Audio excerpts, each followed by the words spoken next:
Chapter 25. An hour later, in a village on the outskirts of Xianxia County. Li Mu could not stop Zhang Shan in the end and could only let him come along. Zhang Shan stood at the entrance of the village and looked at Li Mu. He asked in surprise, "This is not your jurisdiction. What case are you investigating here?" Li Mu did not answer immediately. He looked at a dilapidated house at the entrance of the village. Lin Wan had lived here when she was alive. More than 10 years ago, the Lin family and the Zhao family were both wealthy local families. Their marriage was also set at that time. After that, the Lin family's business failed and gradually declined. The Zhao family's business, on the other hand, thrived and expanded by more than 10 times. In the entire Xianxia County, they were considered a wealthy family. Zhang Shan stood beside Li Mu and muttered, "That's strange. You said you were investigating a case, but you didn't wear your uniform. You didn't let me either. You even said this case was very dangerous.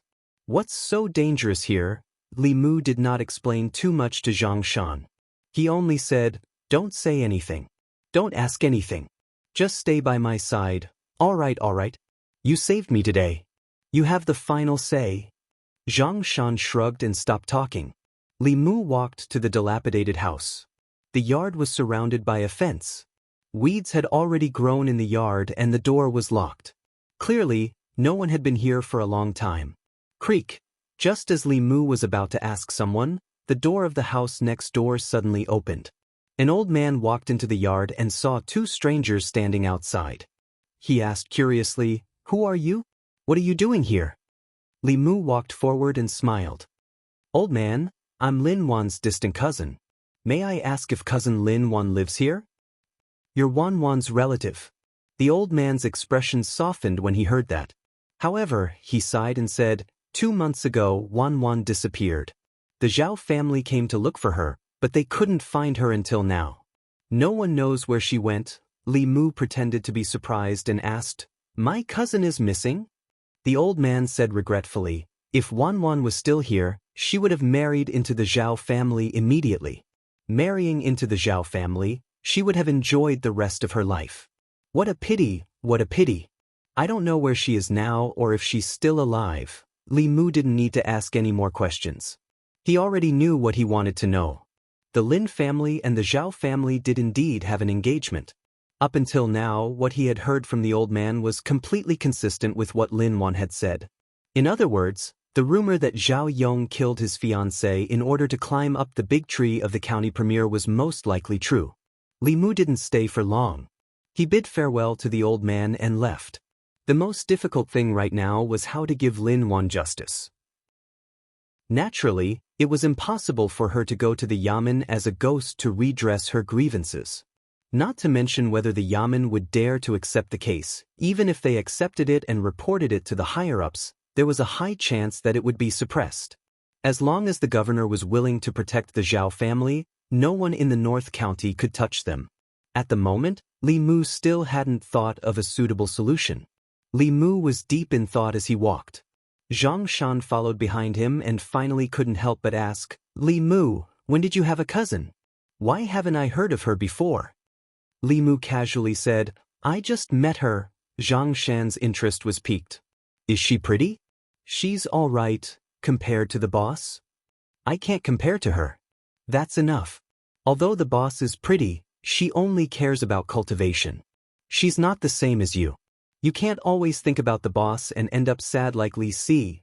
As the two of them chatted, a short man stood in front of Lin Wan's old residence in the Lin family village and asked the old man not far away, "Old man, is Miss Lin Wan home?" The old man scratched his head and said, "Why are there so many people looking for Wan Wan today?" The short man raised his eyebrows and asked, "Is there anyone else looking for her?" The old man nodded and said, "There were 2 just now. They said they were Wan Wan's cousins and just left." The short man smiled and said, "We were originally together, but we accidentally got separated 2 days ago." "Where did they go?" The old man pointed to a path on the left and said, "It's in this direction. They just left not long ago. If you chase after them now, you should be able to catch up." "Thank you, old man." The short man smiled at him and turned to chase in the direction he pointed. The old man watched his figure disappear and muttered, "His legs look quite short. How can he run so fast?" On the way back to the county, Xianxia finally couldn't suppress the doubts in his heart and asked Li Mu, "What case are you investigating?" Since he couldn't hide it from Xianxia, Li Mu simply said, "Lin Wan's disappearance case. Why do you suddenly want to investigate this?" Xianxia was still puzzled. "This isn't your jurisdiction. If there's a case, it's not under your jurisdiction. Moreover, there are many cases like this every year. Most of them are related to demons and ghosts. Now that the boss isn't here, how are we going to investigate?" "It might not necessarily be related to demons and ghosts." Li Mu asked, "Do you still remember what the old man said just now?" "What did he say?" "Lin Wan and Zhao Yong are going to be married." "What's wrong with being married?" Xianxia asked blankly. Then, as if he realized something, he quickly said, "Wait, Zhao Yong? Which Zhao Yong?" Li Mu said, "The Zhao Yong you saw just now." Xianxia was stunned and said, "Isn't he going to be married to the county minister's daughter?" Li Mu nodded and said, "Yes. After all, he was a constable and was used to seeing people's hearts." Xianxia quickly realized something and murmured, "Lin Wan just disappeared, and Zhao Yong is going to be married to the county minister's daughter. Could it be that Lin Wan's disappearance was caused by the Zhao family?" Li Mu nodded and said, "I suspect so too." Xianxia thought for a moment, and his expression suddenly became serious. He said, "Don't tell me you want to get involved in this matter. Don't blame me for not reminding you. We are just constables. If we get involved in such trivial matters, we will be doing our job well. This case is not something we can handle. Not to mention us, even the county magistrate doesn't dare to get involved. If he could sit in the county government peacefully, Li Mu wouldn't be willing to risk his job or even his life." Unfortunately, justice for Lin Wan was not only related to the hurdle in Li Mu's heart, but also related to the hurdle in his life. Lin Wan was the key for him to condense the first spirit. The emotional power of a resentful spirit was equal to that of hundreds or thousands of old ladies supported by Li Mu. Time was life for Li Mu. He couldn't waste most of his time on helping old ladies cross the road. This case was extremely dangerous. Li Mu didn't want to implicate anyone. He looked at Xianxia and shook his head. "Go back. Don't get involved in this matter anymore." Xianxia was surprised and said, "You really want to get involved?" "I have to." Xianxia looked at him for a long time and said slowly, "Sometimes I really wonder if you are still the Li Mu I know. It seems that you have changed a lot since you died last time. You used to be the most timid person. No matter what case you encountered, you would hide as much as you could. You never took the initiative to provoke these things," Li Mu said. "It's because I died once that I understand how to live." As his voice fell, a gloomy voice suddenly sounded behind him.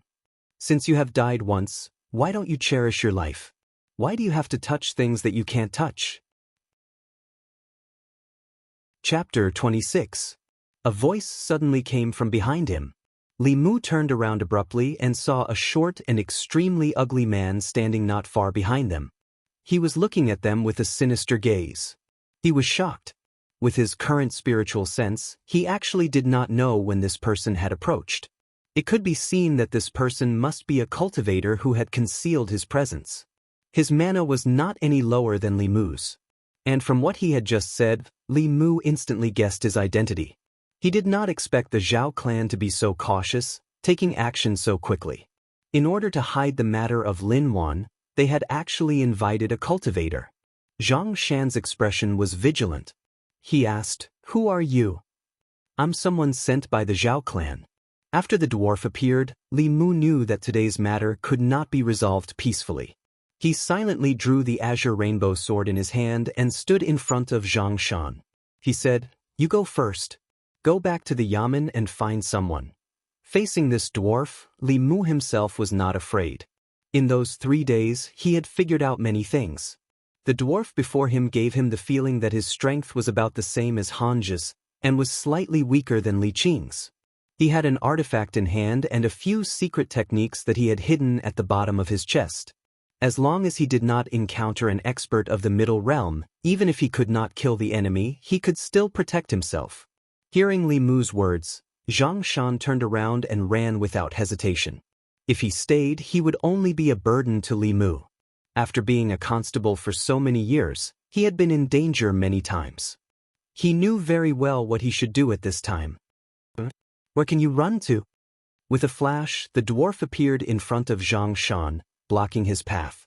Xianxia was unable to dodge in time. The dwarf raised his hand and struck out a yellow talisman, sticking it to Xianxia's chest.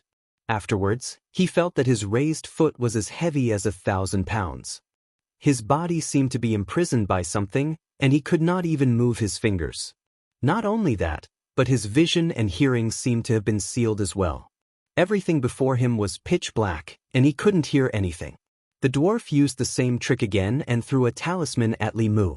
The talisman was extremely fast, but Li Mu was already prepared. With a light wave of the cyan rainbow sword in his hand, the Fulu was cut in half in the air. Although his cultivation level was not high, after thoroughly familiarizing himself with this body, he still had the basic skills of a constable. The dwarf did not become angry after his attack failed. Instead, he stood where he was and used a greedy gaze to look at the azure rainbow in Li Mu's hand. He could not help but lick his lips and say, "I didn't expect a minor official like you to have such a magic item in your hands. This is a great deal." Li Mu did not open his mouth. He clenched the azure rainbow sword in his hand and focused all of his attention on the dwarf. From the way he fought, this dwarf should also be a cultivator of the Tao. Taoism had a wide variety of spells and abilities, and the Fulu was even more wondrous. If he was not careful, he would fall into his trap. He had to be extremely careful. Seeing how powerful the magic item in Li Mu's hands was, the dwarf did not let down his guard and maintained a certain distance from him. If one's cultivation had not reached the middle 3 realms and had not cultivated a primordial spirit, there was a possibility of him being killed by Immortal. If he were to be stabbed or slashed by that sword, he would probably lose an arm or a leg today. The dwarf stared at Li Mu. Suddenly, he took out a handful of black pieces of paper from a pouch at his waist and threw them towards Li Mu's body. Taking a closer look, he discovered that these were all black paper dolls. Black fog surrounded the paper dolls, and they actually emitted a dense, ghostly aura. They floated in the air and instantly surrounded Li Mu. Heretical cultivation. Li Mu became vigilant. This dwarf's methods were clearly not orthodox Taoism. Although he did not know how powerful these paper dolls were, he definitely could not let them get close to him. Li Mu had seen the monk Xuandu in action before. He knew that there was nothing more suitable than Buddhist abilities to deal with such ghostly techniques. His lips moved slightly and he chanted the Heart Sutra using the Forbidden Words ability. His body immediately emitted a golden light. When those paper dolls came into contact with the golden light, the black fog surged and boiled. They actually combusted one by one, and in the blink of an eye, they were all reduced to ashes. Buddha's light. Seeing the golden light on Li Mu's body, the dwarf retreated a few steps. Shock appeared on his face as he blurted out, "You actually know the moves of those bald donkeys." Although he looked down on those baldies, he could not deny that Buddhist abilities had a natural restraining effect on demonic ghosts and their heretical cultivation. He did not expect that the petty official before him would actually know Buddhist abilities. With this, most of his ghostly techniques would be rendered useless. He had originally thought that he would only be dealing with 2 petty officials. He did not expect that one of them would not be easy to deal with. Looking at Li Mu, a hint of viciousness suddenly appeared on the dwarf's face. His hands quickly formed seals and he chanted in a low voice. Li Mu could faintly hear him reciting, "God of Heavenly Shadow, Star Lord of Blood Killing, Star Lord of Blood Saber, Star Lord of Blood Poison, Star Lord of Blood Inspection, Star Lord of 4 Stars Bright, Sun and Moon Bright." A slightly stunned expression appeared on his face. Li Mu was not unfamiliar with this incantation. This was Taoism's blood slaughter incantation. It was a technique recorded in that introductory book. The might of this technique was extremely strong. After it was executed, it could cause the blood of the target to boil instantly, killing them on the spot. Although it was a Taoism technique and possessed extremely great might, It had always been abandoned by orthodox Taoism due to its extreme viciousness. Only those with low-level heretical cultivation would cultivate it. The reason why only those with low-level heretical cultivation would cultivate it was because the incantation for this technique was extremely long. Normal abilities would only have a few incantations, and Taoism techniques would only have a few words. However, the incantation for the blood slaughter incantation had more than a dozen sentences and more than 300 words. It could not be used in a head-on battle at the same level. Under normal circumstances, this incantation would only be used for a prepared sneak attack, or to attack someone whose strength was far inferior to the user. It was very obvious that this dwarf still did not place Li Mu in his eyes. Or rather, he did not think that Li Mu had the strength to kill him. Li Mu kept the green rainbow sword unhurriedly. He stood where he was and quietly watched this dwarf recite the incantation. The incantation for the blood slaughter incantation had more than 300 words. It was impossible to finish reciting it in a single breath. If this dwarf could use a 300-word incantation to kill him today, Li Mu would eat the green rainbow sword on the spot. The dwarf stared at Li Mu. Seeing that Li Mu did not make any movements, he calmed down.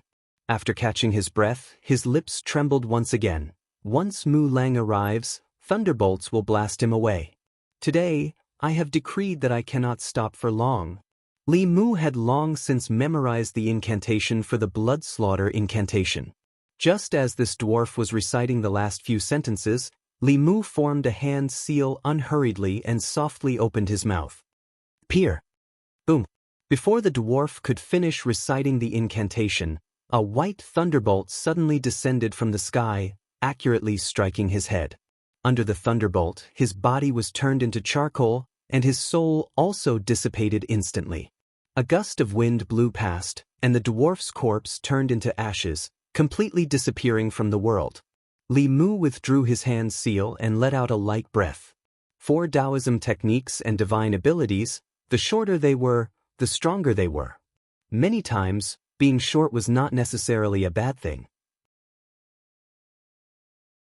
Chapter 27.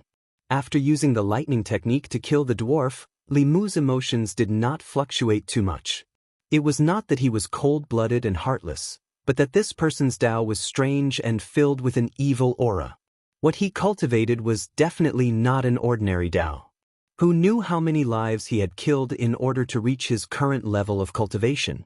Furthermore, because of the Zhao clan's murder case, he had repeatedly tried to kill him and Xianxia, which was enough to show his nature. Killing him could be considered as ridding the world of evil and enforcing justice on behalf of the heavens. Li Mu took a deep breath. After calming himself down, he turned around and walked over to Xianxia, removing the talisman on his chest. Unable to move, unable to see, unable to hear. After a long while, just as Xianxia was feeling incomparably terrified, he suddenly discovered that his body had lightened and he had regained his mobility. He looked around before looking nervously at Li Mu. He asked, "Where's that dwarf from before?" Li Mu pointed at the black ash on the ground and said, "He wanted to kill me, but for some reason, a bolt of lightning suddenly fell from the sky and struck him into ashes." Xianxia was stunned. He asked, "That dwarf was struck to death?" Li Mu nodded. Perhaps he had done too many bad things. Even the heavens could not stand it anymore and struck him to death with a bolt of lightning.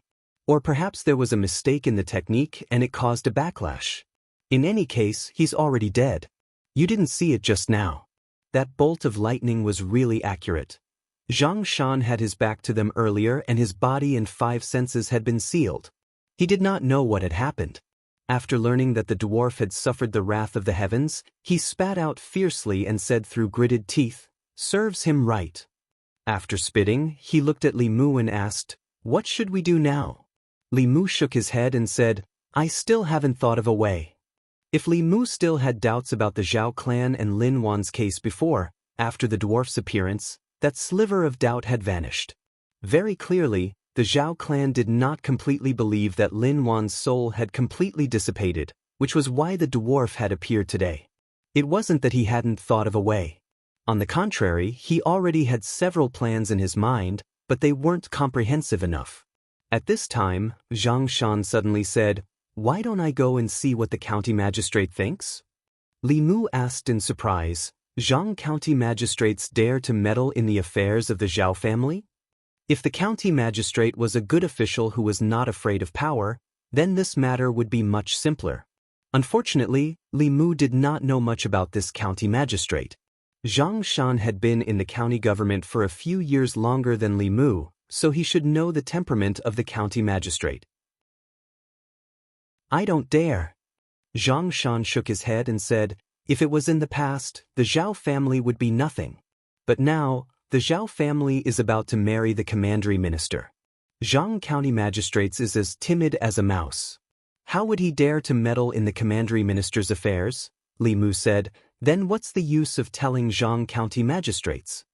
Zhang Shan said, "After being in the county government for so many years, I understand the county magistrate. Although the county magistrate is usually timid and afraid of trouble, he is still quite righteous. Even if he doesn't dare to do it himself, he can still come up with ideas for us. If it was just to kill Zhao Yong, it couldn't be easier. Li Mu could send him to hell with a thunderbolt. The difficult part was to make Zhao Yong submit to the law while also letting everyone see his true colors and giving justice to Lin Wan." Li Mu thought for a while, then looked at Zhang Shan and said, "You try first." Yangqiu County Government. Zhang County Magistrates was drinking tea in the front hall when a constable knocked on the door and came in. He looked up and found that it was Constable Zhang Shan. Zhang Shan was not very old, but he had been in the county government for a long time. He was smart and had a good eye for people. In the past few years, he had run around and done a lot of things for Zhang Shan. Zhang County Magistrates took a sip of tea and asked, "What happened to your face?" Zhang Shan looked embarrassed and said, "I accidentally fell." Zhang County Magistrates glanced at him and said, "I don't want to criticize you, but your surname is Zhang. Arrogant Zhang, but you were bullied by your wife like this. You are really a disgrace to the Zhang family." Zhang Shan blushed and quickly changed the topic. He said, "Sir, I have an important case to report to you." Zhang County Magistrates put down his teacup and asked, "What case?" Zhang Shan said, "A woman went missing in Lin's village. After investigating, I suspect that she was murdered." Zhang County Magistrate's expression became serious when he heard that there was a murder case in his district. He asked, "What happened? Tell me in detail."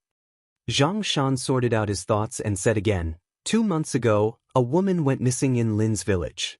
Her fiancé married someone else when her whereabouts were unknown. It doesn't make sense unless he knew that the woman would never come back." Zhang County Magistrates slammed the table and said angrily, "Take that man to the county government immediately. I want to interrogate him myself." Zhang Shan changed his tone and said, "But that man is from the Zhao family in Xianxia." "The Zhao family in Xianxia? Their eldest son is an official in Zhongzhou?" Zhang County Magistrates was stunned for a moment and then said, "Don't be in a hurry to arrest him. This case needs to be investigated carefully. It's not that Zhao family, it's a matter of life and death. How can we delay? Bring him to me now." Zhang County Magistrates sat up straight again and glared at Zhang Shan. He said coldly, "Bastard, so what if it's that Zhao family? A life for a life. Do you think I'll submit to power?" "Sir, you're upright and plain-spoken. Of course you won't. But this Zhao family is very rich. You mean I'll be bribed?" "That's not what I mean." "Then what are you waiting for?" "But this Zhao's future father-in-law is quite powerful. As long as it wasn't that Zhao family, he could call the shots in Yangqiu County." Zhang County Magistrates waved his sleeves and said, "I don't care who his father-in-law is. If he dares to stop me, take him back to the county government." "I'm afraid I can't." "Why?" "Because his father-in-law is the county premier." "You mean Zhao Yong?" "Yes."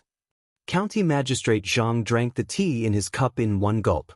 A smile suddenly appeared on his face. He looked at Zhang Shan gently and waved at him, saying, "Come here, I have something to say to you." There was a continuous muffled sound in the front hall of the county government. Zhang Shan covered his buttocks, which were full of footprints, and shouted, "Sir, please spare my life. Please spare my life." Zhang County Magistrate's chest heaved up and down. He pointed at him and scolded, Get out of here right now. Get as far away as you can. I don't want to see you for the next few days. Zhang Shan scrambled to the door. Suddenly, a voice came from behind him. Stop! Zhang County Magistrate stood in the hall and asked, Is this true? Zhang Shan nodded solemnly and said, I've investigated it myself. It's absolutely true. If you don't believe me, you can send someone to Lin's village to ask. Zhang County Magistrates was silent for a moment. He put on his official hat and said lightly, Miss Lin will invite her close friends to Xianxia County in 2 days. Her friends are the daughter of the county premier. Find 2 people to protect them.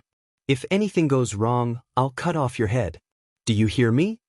Zhang Shan stood up straight and said seriously, Yes, sir. If you heard me clearly, then get the hell out of here right now. Zhang Shan ran out of the front hall, panting. Li Mu stood at the door of the duty room. He saw that although Zhang Shan was covered in footprints, the smile on his face reached his ears. He asked in surprise, Did Zhang County Magistrates agree? Zhang Shan shook his head and said, No. He even beat me up. Then why are you so happy? Li Mu shook his head and said, Forget it. I'll use my own method. Zhang Shan waved his hand. No need. Li Mu raised his eyebrows. Do you have a way? Zhang Shan smiled mysteriously. I have my own plan. Chapter 28. Know yourself and know your enemy, and you will never be defeated. If they wanted to deal with Zhao Yong, they had to understand him first. Li Mu and Zhang Shan had a preliminary understanding of Zhao Yong through squatting near the Zhao family and investigating both openly and secretly. The Zhao family was considered a relatively upper-class country squire in Xianxia County. As the only son of the Zhao family, Zhao Yong did not get into the bad habits of the ordinary hedonistic sons. He neither bullied the kind nor took advantage of the common people. On the contrary, he was diligent and studious. He was strict with himself and rarely went out except for studying at home. If Li Mu didn't know what kind of heartless things he had done, he might have admired this kind of person who was so self-disciplined to the extreme. Zhang Shan had a green foxtail in his mouth and said, This kind of person is actually the most terrifying. They are really ruthless when they are ruthless. They are ruthless to themselves and even more ruthless to others. Fortunately, he also has needs. After 3 days of squatting and stalking, Li Mu and Zhang Shan discovered some unusual things about Zhao Yong. Zhao Yong went to the brothel almost every day for the past 3 days. The frequency was almost catching up with Li Si. Li Mu was puzzled and asked, Could the news you heard be wrong? Didn't you say that Zhao Yong is diligent and studious, is strict with himself and rarely goes out of the house? You don't understand. Zhang Shan spat out the green bristles in his mouth and said, He's about to marry the prefectural minister's daughter. In the future, he won't have the chance to come to a place like this. Of course, he wants to indulge himself before he loses his freedom. Moreover, I heard that the prefectural minister's daughter is very, very pretty. Otherwise, Zhao Yong wouldn't have a chance. I'm afraid Zhao Yong knows this too, so he wants to indulge himself before he gets married. His tone changed as he looked at Li Mu and said with a smile, What do you think the daughter of the prefectural minister would think if she saw this scene? The reason why Zhang County magistrates did not dare to touch the Zhao family was because of their relationship with the county premier. Without this relationship, the Zhao family was nothing in Xianxia County. Li Mu admitted that he was starting to have a whole new level of respect for Zhang Shan. This fat man's head wasn't just filled with money. Zhang Shan looked at the entrance of the brothel and said with a smile, Zhao Yong will appear in a quarter of an hour.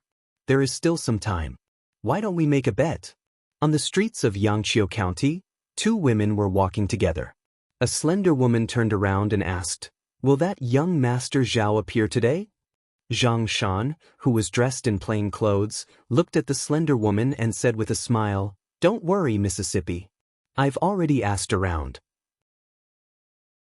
That young Master Zhao will go out for a walk at this time every day. You'll see him in a while. The slender woman looked at the other woman beside her and said with a smile, Sister Chen, don't worry. Although I've never seen young Master Zhao, I've heard that he's handsome and hardworking. He's an upright person. In short, you'll know when you see him in a while.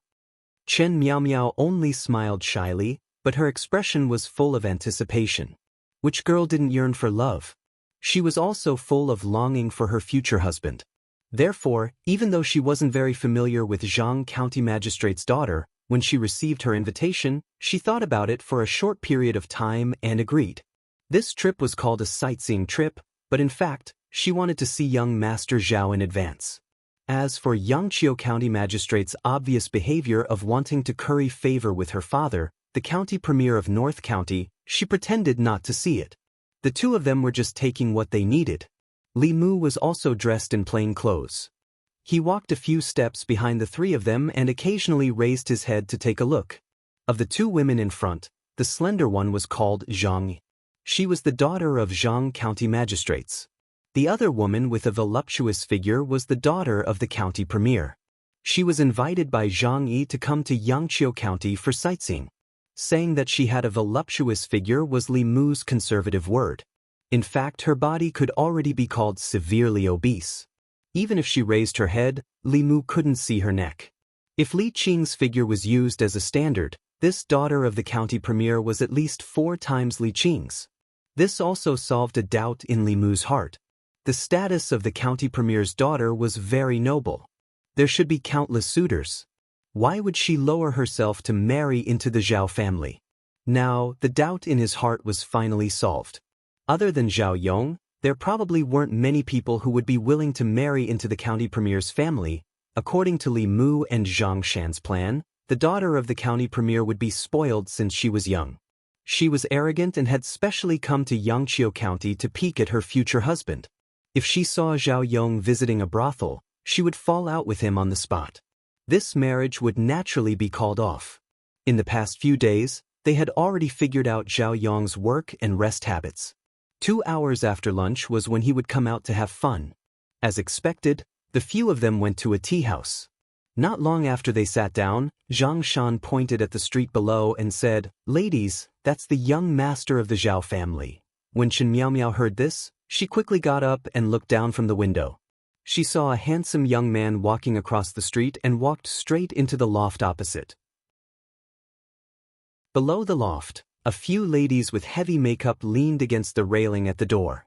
They waved the handkerchief in their hands and laughed. "Sir, young master, come in and have some fun." Chen Miao Miao's expression was a little awkward. She glanced at Zhang Shan and said, "Could you have mistaken him for someone else?" "No." Zhang Shan said firmly, "We saw him at the Zhao family 2 days ago. We couldn't have mistaken him for someone else." Zhang Yi stood up and tried to smooth things over. She said, "You must have mistaken him for someone else. Young Master Zhao isn't that kind of person." Chen Miao Miao forced a smile on her face and said, "He's a man. It's normal for him to go to these brothels. Moreover, we're not married yet." Li Mu and Zhang Shan looked at each other and saw the astonishment in their eyes. The development of the matter was not what they had expected. The temperament of the county deputy's daughter was completely different from what they had imagined. She actually forgave Zhao Yong so easily? After seeing Zhao Yong enter the brothel, Chen Miao Miao's mood fell. Zhang Shan counted the time. At a certain moment, he stood up and said, "Ladies, we've finished the tea. Let's go down for a walk." Chen Miao Miao had lost the slightest interest in sightseeing. Zhang Yi stood up and said, "I know a good rouge shop nearby. Let me take my sister to have a look." Chen Miao Miao was not in the mood to sightsee, but she could not reject Zhang Yi's hospitality. She could only follow her downstairs. When they walked to the street, they happened to see Zhao Yong walking out of the brothel. A coquettish lady held Zhao Yong's hand and said softly, "Young Master Zhao, other than that pair of bracelets, I also have my eyes on a jade pendant." Zhao Yong touched a perky part of her body and said, "If you serve me well tonight, I'll buy it for you tomorrow." The coquettish lady moaned and said coquettishly, "Then I'll wait for you tonight." After Zhao Yong was done with his pleasure, he left the brothel and walked to the street. He saw an extremely fat lady. When he saw this lady, it reminded him of the county deputy's daughter. When he thought about how he would have to live with this kind of woman for the rest of his life, Zhao Yong's heart felt uncomfortable. He looked at this lady with a disgusted gaze and turned to leave. Chen Miaomiao was keenly aware of the disgust in Zhao Yong's eyes. Her face turned pale and she said to Zhang Yi, "I want to walk alone." Zhang Yi said worriedly, "Let me accompany you." "No need." Chen Miaomiao shook her head and said to the other guards in the distance, "You don't have to follow me." Seeing Chen Miaomiao leave alone, Li Mu shook his head and sighed, "What a kind lady." As the county deputy's daughter, Chen Miaomiao's character surprised Li Mu. She was gentle and had a sense of inferiority that anyone could see. Of course, Chen Miaomiao did not fall out with Xiao Yong. His and Zhang Shan's foolproof plan had also failed. Plan A has failed. Zhang Shan sighed and said, "It seems like we can only carry out Plan B." Li Mu was stunned and asked, "When did you have Plan B?" "I didn't want to use this trump card."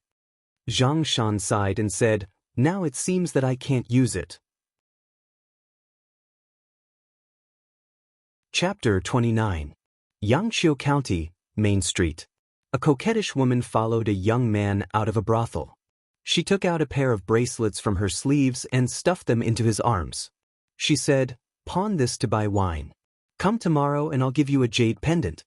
If you like it, wear it. If you don't like it, pawn it too." The man did not accept the jade bracelets. He waved his hand and said, "Wear it for fun."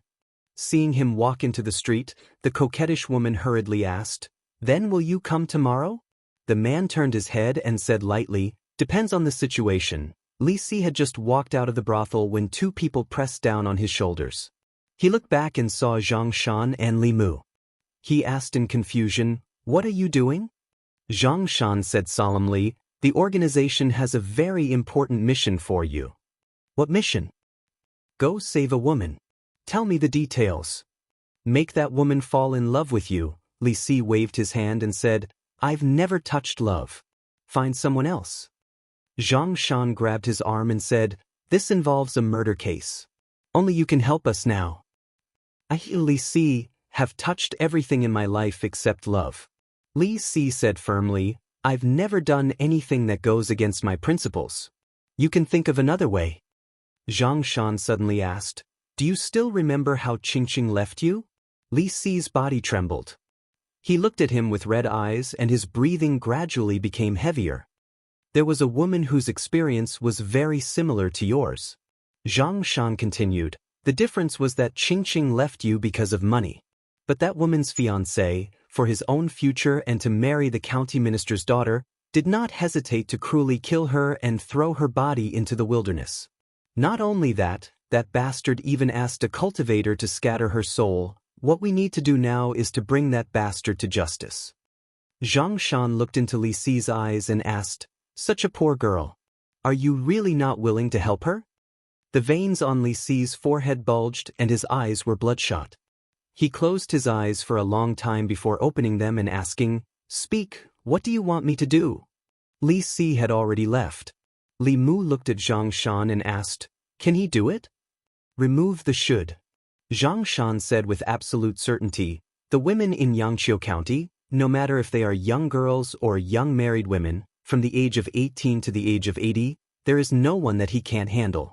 When he goes to the brothel, those women are willing to pay for him to come back again." Since the last illusion incident, Li Mu had a whole new level of respect for Li Si. It was not that he doubted him. It was just that he could not figure out what skill Li Si, who was only above average in appearance and looked somewhat dispirited and depressed, had to be able to gain the favor of so many women at the same time. If he could learn Li Si's skill, he would not have to worry about not being able to obtain desire. After all, this was related to his life. He had to find a chance to ask Li Si for advice. Chen Miaomiao walked on the street in a daze. She had never thought that this trip to Xianxia County would have such an ending. Her future husband's nature was so low. She thought that he must have taken a fancy to her father's power and agreed to marry her. She was too naive. How could there be anyone in the world who would like a woman like her? Thinking of this, her heart was filled with sorrow. Bang! She only cared about walking with her head down and accidentally bumped into someone. Chen Miaomiao's body only trembled, but that person was sent flying and fell to the ground. Chen Miaomiao looked flustered. Just as she was about to go forward and ask, the young man she bumped into quickly got up from the ground and ran to her side. He asked with concern, "Miss, are you all right?" "I'm fine." Chen Miao Miao shook her head. When she looked at the young man, she was stunned. Because of her figure, other than her parents, everyone looked at her with more or less a strange gaze. Their eyes were filled with surprise, ridicule, and disdain. However, none of them looked at her like the young man in front of her. Anxiety, worry, and concern. Other than that, there was only clarity. Seeing that she was fine, the young man smiled and asked, "My name is Li Shan. May I know your name?" Under the circumstances of not knowing her identity, no one had ever spoken to her in such a tone. Chen Miao Miao lowered her head and whispered, Chen Miao Miao." 3 days later, at the entrance of the county yamen, Zhang Yi looked at Chen Miao Miao in surprise and asked, "Sister Chen, are you leaving so early?" Chen Miao Miao's face was full of reluctance, but she still shook her head and said, 3 days is already very long. If I'm any later, my father will send someone to pick me up." Zhang Yi said regretfully, "After this farewell, I don't know when we will meet again." Chen Miao Miao suddenly held her hand and said, "Thank you." Zhang Yi was puzzled and asked, "Thank me for what?" Chen Miao Miao smiled and said, "Because of you, I can come here and see him." "Him?" Zhang Yi was stunned and asked, "Is it Zhao Yong?" Chen Miao Miao shook her head and said, "He's a very special person. Only he didn't dislike my looks and figure. He said that only this kind of me can fill his heart, and he can't hold anyone else. He really likes me." Only then did Zhang Yi understand why Chen Miao Miao left early and returned late these days and didn't let her accompany her. It turned out that she was secretly meeting another man. She looked at Chen Miao Miao and said, "Sister Chen, don't be fooled by anyone." Chen Miao Miao looked down at her figure and smiled. She said, "I'm not like you. Why would I be fooled by him?" Zhang Yi looked back at Zhang Shan and Li Mu. She pursed her lips and didn't say anything.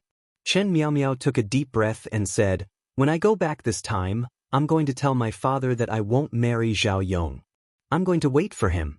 He said that after 3 years, when his mourning period is over, he will come to my house to propose marriage." Zhang Yi sighed and said, "I really hope that Sister Chen will meet the right person for you." After Chen Miao Miao left, Li Mu and Zhang Shan also learned from Zhang Yi that after she went back, she would cancel the marriage with the Zhao family. Li Mu sighed in his heart. When a woman was in love, her IQ would indeed plummet. Li Si only used a fake name and a fake identity to deceive her heart. Zhang Yi sighed and said, "I really don't know if what we did was wrong or right." Li Mu thought for a moment and said, "If she really married a beast like Zhao Yong, it would be the greatest tragedy. What we did was a good thing." Zhang Yi looked up at him and said in surprise, "Li Mu, you've changed." Li Mu looked puzzled. "What changed?" Zhang Yi looked at him and said, "The old you wouldn't have said such words." Li Mu smiled and said, "People always change. After dying once, I also thought through some things. You have indeed changed. You've become more responsible." Zhang Yi looked at him with appreciation and said, "When this case is over, I'll go to my father to ask for your reward." After Zhang Yi left, only Li Mu and the other two were left. Li Si leaned against the wall, a grass root in his mouth. He looked up at the sky at a 45-degree angle, thinking about something. Li Mu leaned against the wall beside him and asked, "How did you do it?" "What?" "Make a woman like you in 3 days." "You want to learn?" "I want to learn." Li Si spat out the grass root in his mouth and said, "A wolf's heart can only be exchanged for a dog's lungs. The best way to make a woman give her heart to you is for you to give her your heart as well. Heart can only be exchanged with heart." Li Mu looked at him and asked, "You gave your heart to Miss Chin?" Li Si said, "I gave my heart to every girl." Li Mu shook his head and said, "Then your heart is really worthless." Li Si pulled the corner of his mouth and said self-deprecatingly, "My heart is worthless in the first place." Li Mu was silent for a while, then patted him on the shoulder and said, "Some people are better off not seeing each other, and some people are better off missing each other." Li Si suddenly looked at him and said, "Miss is right. Li Mu, you've really changed. A virgin who hasn't even held a woman's hand is actually saying these things to me. Li Mu was too lazy to argue with him and asked, "What do you plan to do in 3 years? Are you really going to marry her at the county minister's residence?" "She's a good girl." A smile appeared on Li Si's face and he shook his head. "I'm not worthy." Chapter 30. North County, County City. In the county premier's manor, a middle-aged man who was drinking tea in the hall stood up and asked in surprise, "Why is she not getting married just like that?" The young man who was half kneeling on the ground raised his head and said, "Sir, Miss went to Xianxia County this time to play. Actually, she wanted to meet Zhao Yong first. However, she didn't expect that Zhao Yong's nature was so different from his reputation. He stayed in the brothel every day and came out in less than 15 minutes. The middle-aged man put down his teacup and said, "15 minutes is not short." The young man said, 15 minutes is from the time he entered the brothel to the time he came out. He might have taken a bath. That's a little short." The young man thought for a moment and said, "Miss met a man in Xianxia County and seemed to have fallen in love with him." "Oh?" The middle-aged man stroked the short beard on his chin and said, "No wonder she was so happy when she came back this time. How is that man?" The young man said, "He's very good to Mississippi. When Miss was with him, she didn't do anything inappropriate. I saw that Miss was happy, so I didn't stop her. As long as Miao Miao is happy, it's fine." The middle-aged man shook his head and said with some regret that Zhao Yong has a fire elemental body, which is compatible with Miao Miao's physique. I searched for a long time before I found him. If the two of them were together, it would make up for Miao Miao's congenital defect and let her walk on the path of cultivation. What a pity. After saying that, he changed the topic and asked, "What's the identity of that man? Is he married?" The young man said, "Yangqiu County Government Constable Li Si. He's not married. When he was with Miss, he hid his real name and identity. He even made a 3-year agreement with Mississippi." "Sir, how should we deal with this person?" The middle-aged man said, "Since Miao Miao made a 3-year agreement with him, we'll wait for him for 3 years." The young man raised his head and asked, "If he doesn't come in 3 years?" The middle-aged man waved his hand and said, "He made the agreement himself. When the time comes, it's not up to him whether he comes or not." The young man asked again, "Then the Zhao family?" The middle-aged man said nonchalantly, "Miao Miao already has someone she likes. Let's forget about the Zhao family. Send someone to inform them. Also, tell the county magistrate to take care of Li Si for the next 2 years. It doesn't matter if he's cultivating or not. It's not easy for Miao Miao to meet someone she likes." The young man thought for a moment and asked worriedly, "Sir, could that person be plotting something?" "Plot?" The middle-aged man smiled and said, "So what if he's plotting? As long as Miao Miao likes him, as long as he can make Miao Miao happy, wealth, power, whatever he wants, this official will give him, Yangqiu County, Zhao Manor. You didn't find it?" Zhao Yong listened to the servant's report and frowned. He said angrily, "That damn dwarf, did he take the money and run away?" He kept pacing in the room. Although he did it secretly and no one knew, he still hired a master who knew Taoism to keep an eye on the Lin family village just in case. He did not expect that the master never appeared again after taking the deposit. Zhao Yong could not help but wonder if he had met a swindler. Just as he was feeling irritated, another servant rushed in and said, "Young master, master and madam want you to come out. Someone from the county minister's manor is here." Hearing that someone from the county minister's manor was here, Zhao Yong hurried out.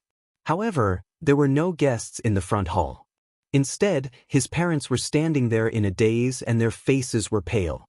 Zhao Yong looked at them and asked doubtfully, "Father, mother, what's wrong? Where are the people from the county minister's manor?" The patriarch of the Zhao family slapped him hard on the face and said with gritted teeth, "Bastard, what have you done?" Zhao Yong covered his face and was stunned.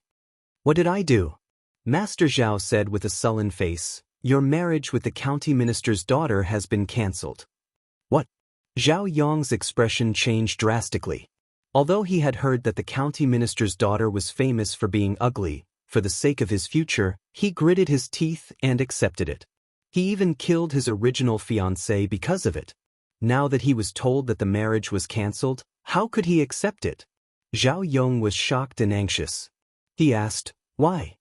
Master Zhao threw a letter at his face and said, "The county minister's daughter came to Xianxia County to play 2 days ago and saw that you were hanging around the brothel every day. When she returned, she told the county minister that your marriage was cancelled."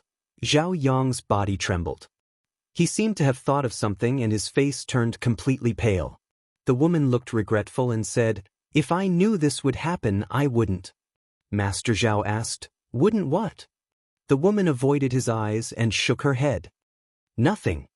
The patriarch of the Zhao family had a suspicious look on his face as he asked, "Are you hiding something from me?"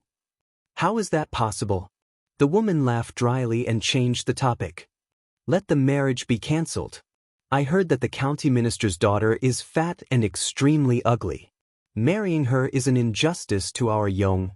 Come, master, have a cup of tea and calm down." Just as she finished speaking, a servant ran in from outside and said, "Master, madam, it's not good."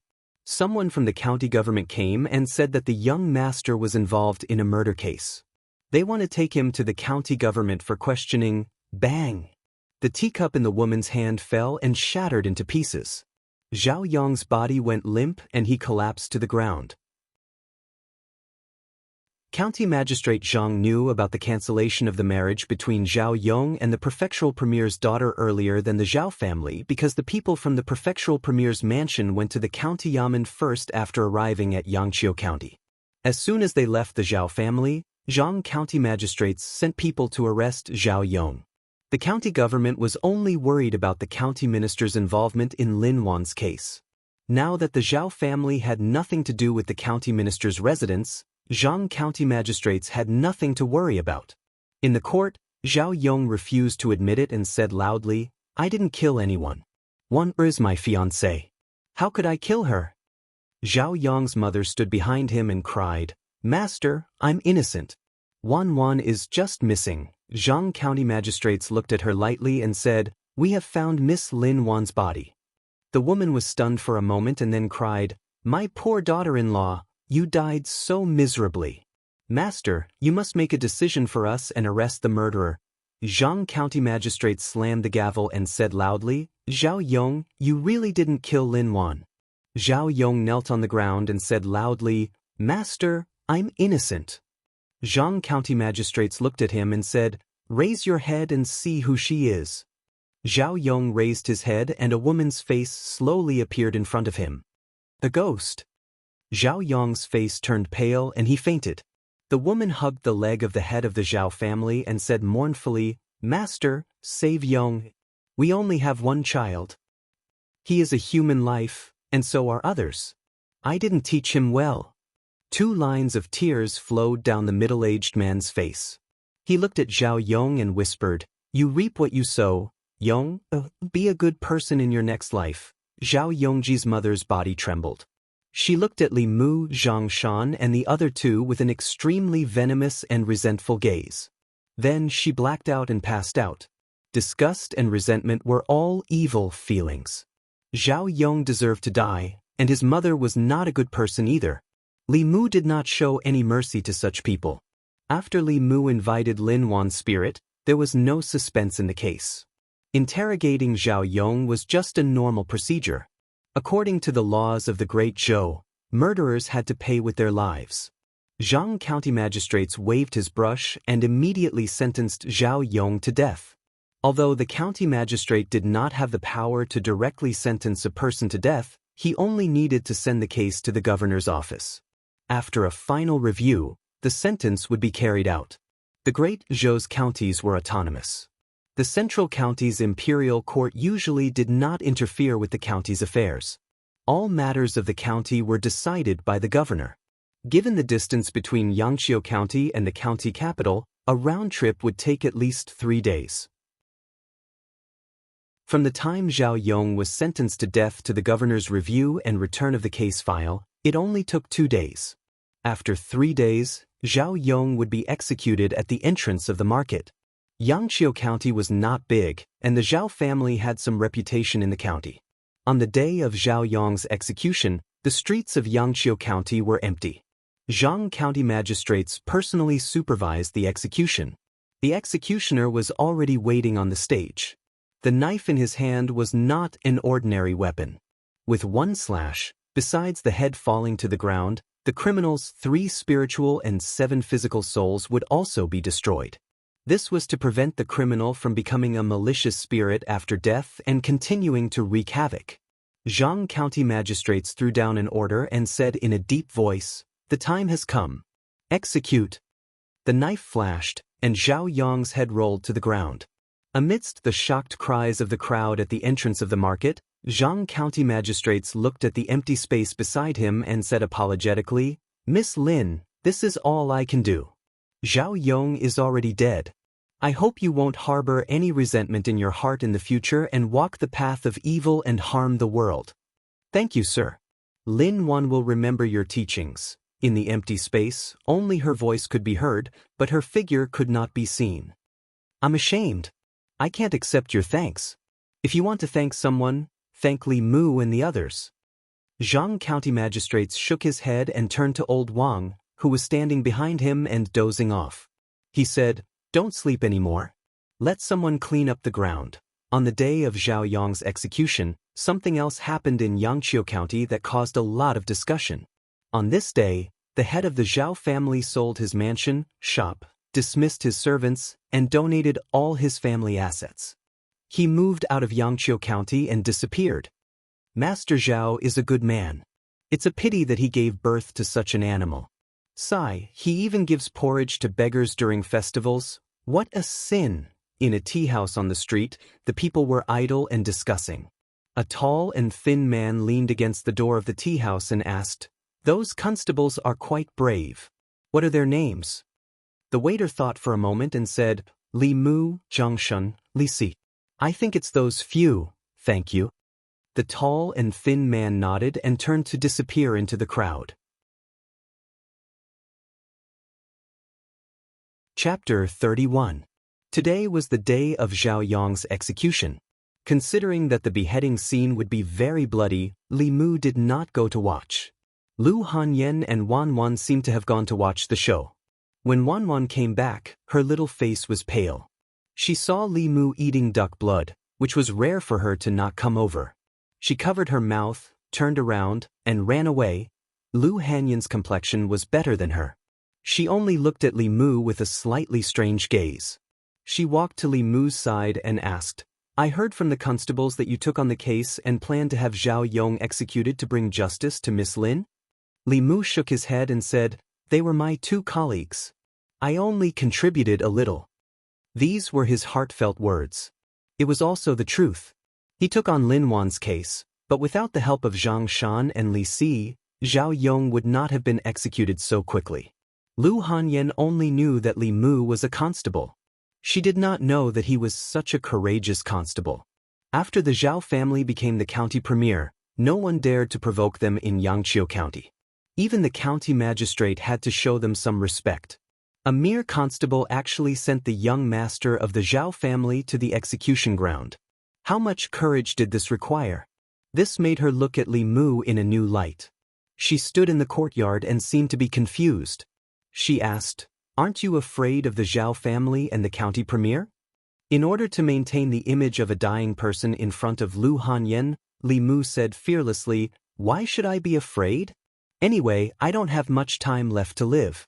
Before I die, if I can kill a few more beasts and do more good for the people, my life will not be in vain. Li Mu, hurry up and come out. The county magistrate has rewarded us with 2 months of salary." Lu Hanyan's face was filled with admiration when Zhang Shan walked in with a face full of smiles. When he saw the unfamiliar lady in the courtyard, he was stunned for a moment before asking, This is Lady Lu, my neighbor," Li Mu replied. He seemed to be looking at Zhang Shan, but in fact he was looking at Lin Wan behind Zhang Shan. She did not show herself in front of others. Zhang Shan and Lu Hanyan could not see her. "I'll go back first." Seeing that there were strangers in Li Mu's house, Lu Hanyan was about to leave. Before she left, she thought of something and said, I know an old doctor who specializes in treating difficult and complicated diseases. Do you want to ask him to take a look at you? Maybe he will have a way." When Xianxia heard this, he looked at Li Mu and said in surprise, "Li Mu, you're sick. What kind of illness? When did it happen? How come I've never heard of it?" Lu Hanyan was stunned for a moment. Then she turned to look at Li Mu. Although she saw Li Mu fainting and vomiting blood with her own eyes, other than those 2 times, he looked no different from an ordinary person. Zhang Shan's words aroused the suspicion in her heart. Li Mu's mind was not on Zhang Shan and Lu Hanyan at all. He did not even hear what they were saying. All of his attention was on Lin Wan. "Zhao Yong has been executed. Thank you, benefactor, for giving justice to Lin Wan."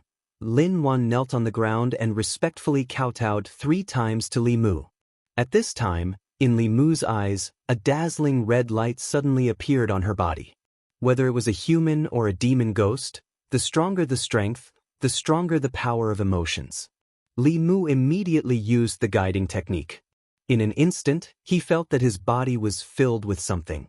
Lin Wan's gratitude and joy continued to pour into him. If his body was a pond, Zhang Shan's joy was like a ladle of water. The power of emotions of the Yin spirit Zhangwang clan was like a trickle, and Lin Wan's power of emotions was like the yellow river bursting its banks. Li Mu wanted to stop the guiding technique, but he found that he could not. He spat out a mouthful of blood and fainted. When Li Mu woke up again, he found himself lying on his bed. Lu Hanyan stood in front of the bed with a worried expression. Zhang Shan was walking around the room. Lin Wan, who was hiding in the corner, was the first to find that he was awake. Joy quickly appeared on her face. Li Mu supported his body and wanted to sit up. Lu Hanyan saw him and hurriedly helped him up. "Are you okay?" Her expression was worried and guilty. She was worried about his body. She was guilty because she suspected that he was pretending to be sick. Li Mu shook his head and said, "I'm fine. I'm used to fainting."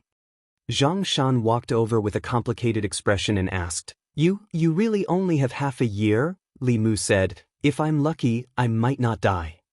"Does the boss know?" Zhang Shan opened his mouth and lowered his head in the end. "The boss will definitely have a way." Zhang Shan and Lu Hanyan's bodies were filled with grief, but Li Mu didn't absorb it. He just smiled and said, "You guys go back first, I want to rest alone for a while." After Zhang Shan and Lu Hanyan left, Lin Wan walked over from the corner and muttered, "Benefactor, your body?" Li Mu smiled and said, "I'm fine." Ghosts belonged to spirit bodies and were very sensitive to souls.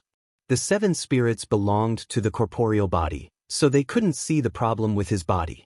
They only instinctively felt that he was easier to approach than people with 7 spirits. Until now, Li Mu still couldn't figure out how that evil ghost had seen that his 7 spirits were all gone. He stopped thinking about things that he couldn't figure out and looked at Lin Wan again. "Zhao Yong is already dead. What do you plan to do next? Go to Yudu?" Lin Wan nodded and said, "That's the place I should go."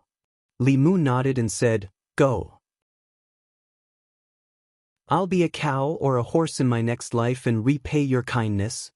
Lin Wan kowtowed to him 3 times and her figure faded away. After Lin Wan left, the entire room became incomparably silent. Li Mu sat cross-legged on the bed with his 5 hearts facing the sky. He could feel the surging joy in his body. A hint of excitement appeared on his face. He closed his eyes and guided his magic power to circulate. He muttered softly, 9 cycles of white qi, control the spirits and evil spirits, heavenly beasts guard the door, delicate girls guard the pass, 7 spirits and softness are at peace with me, don't act rashly, look at the source of form. After a moment, his eyes suddenly opened and he said, "Corpse dog, condense." As the word, condense, fell, the countless red lights in his body all disappeared into his body. At the same time, Li Mu felt as if there was something extra in his body, but it also felt like there was nothing.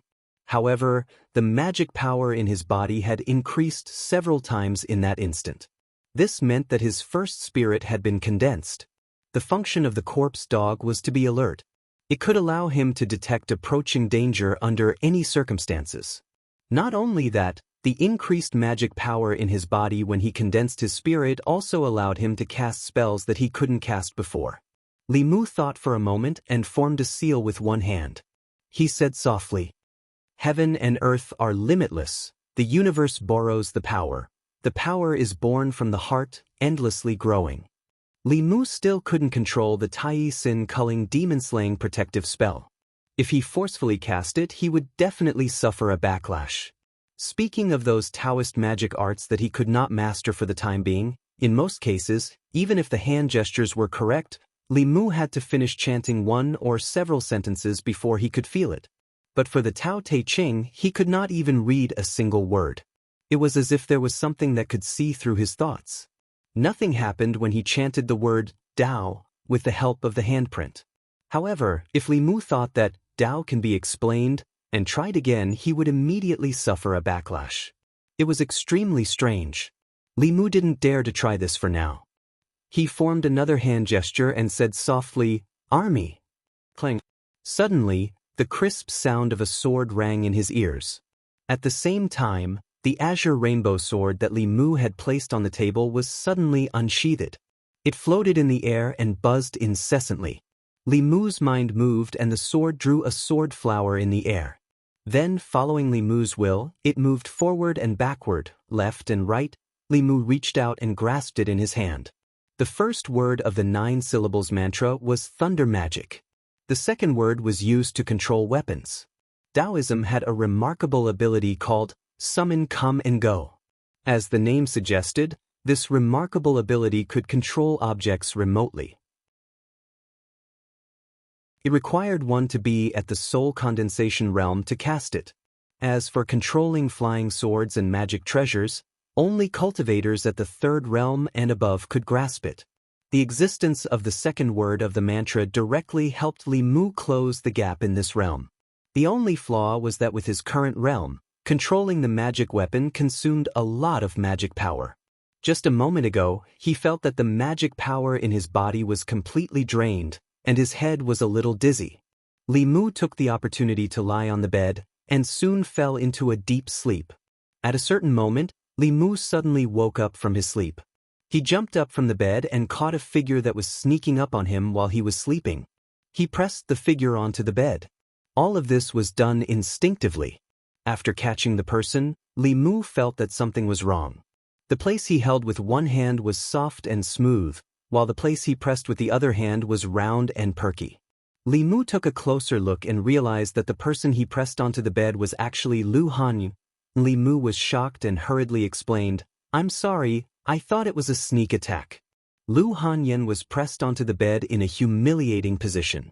She struggled but couldn't break free. She said angrily, "Hurry and let go, you're hurting me." Chapter 32. In Li Mu's bedroom, Lu Hanyan sat in front of the bed. She frowned and gently rubbed her wrist that was grabbed by Li Mu and was now a little bruised.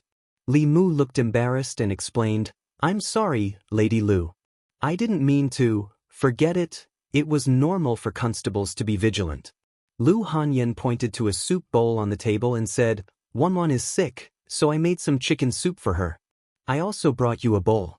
You're weak, so drink it to nourish your body." "Thank you, Lady Lu." This was a normal interaction between neighbors, so Li Mu didn't refuse. Li Mu picked up the bowl and drank the soup. Lu Hanyan sat on the side and waited for him to finish before taking the soup bowl back. Li Mu took a sip and found that the chicken soup actually tasted good. He originally thought that Lu Hanyan was the kind of girl who didn't do household chores. He didn't expect that in addition to singing well, she could also make good soup. After drinking a few mouthfuls, Li Mu raised his head and asked, "What's wrong with Wanwan?" Li Mu was still very concerned about the little girl who often ate and drank at his place. "Isn't it because she's timid?" Lu Hanyan breathed a sigh of relief and said helplessly, "In the morning, she was still pestering me to watch the show. In the end, when she really saw the scene, she was scared. When she came back, she started to have a fever. If she doesn't get better tomorrow, I'm afraid we'll have to call a doctor. Unfortunately, she doesn't like to drink medicine." According to Lu Hanyan's description, it should be the first time that Wanwan saw an execution. Her mind should be frightened. In this case, ordinary medicine would have very little effect. However, Taoist Fulu was very effective in calming the mind. Li Qing once gave him such a talisman. In addition to exorcising ghosts and warding off evil spirits, it also had the effect of calming the mind. Unfortunately, when he encountered the evil spirit, he used up all his magical power. After Lu Hanyan left, Li Mu also walked out of the house. Now that his first spirit had been formed, his mana had increased, and he could be considered to have taken a peek at the door of cultivation. He had the ability to write some simple Fulu. Fulu was an important branch of the Dao sect's divine abilities and spells. It mainly used talismans to communicate with the heavens and the earth. It had the effect of curing illnesses, dispelling disasters, summoning deities and exorcising ghosts, and suppressing devils and demons. Low-level talismans could cure illnesses and eliminate disasters, as well as calm the mind. High-level talismans, on the other hand, had great power that did not lose to Taoist techniques. Among the 6 Taoist sects, the Fulu school also had a place. Li Mu went out and bought a brush, ink, cinnabar, and yellow paper. He was ready to draw the first Fulu of his life. He chose a Fulu called the soul-fixing talisman. The main function of this Fulu was to calm one's mind and concentrate one's mind. It had a miraculous effect on those who were frightened. According to the book, there were 3 main points of talismans. First, in order to draw a talisman, one must first clear one's mind. Only when one cleared all distracting thoughts and focused one's mind can one successfully enter the talisman drawing state. Second, the Fulu must be drawn in one go. In the complex talisman, there were many places that required one stroke to be drawn. Any pause or interruption could cause the Fulu to be ineffective. Third, the talisman must be filled with mana. If one's mana was too much or too little, the talisman drawing would fail. This was Li Mu's first time drawing a talisman. Li Qing was not here, so he had no one to ask for advice. He could only slowly explore by himself. The first thing he had to do was to familiarize himself with the runes of the soul-fixing talisman. This rune was composed of irregular dots and lines. To write it in one go was not an easy task. It required a lot of practice. Li Mu first used ordinary white paper and ink to practice writing the runes. This Fulu's grade was not high, but the runes were very complicated. It was dazzling to look at. He spent more than an hour before he was barely able to draw the runes in one go. What he had to do after that was to fill the tip of the brush with mana while drawing the runes. During this period, the strength of the mana and whether or not there was a pause or interruption when drawing the brush were all crucial to the success of the talisman drawing. This matter was difficult to think about, but it was even more difficult to actually do it. His mind remembered it, his eyes understood it, but his hands did not listen to him. Last time when he saw Li Qing draw a talisman, it was easy. Han Zhe also succeeded in one go.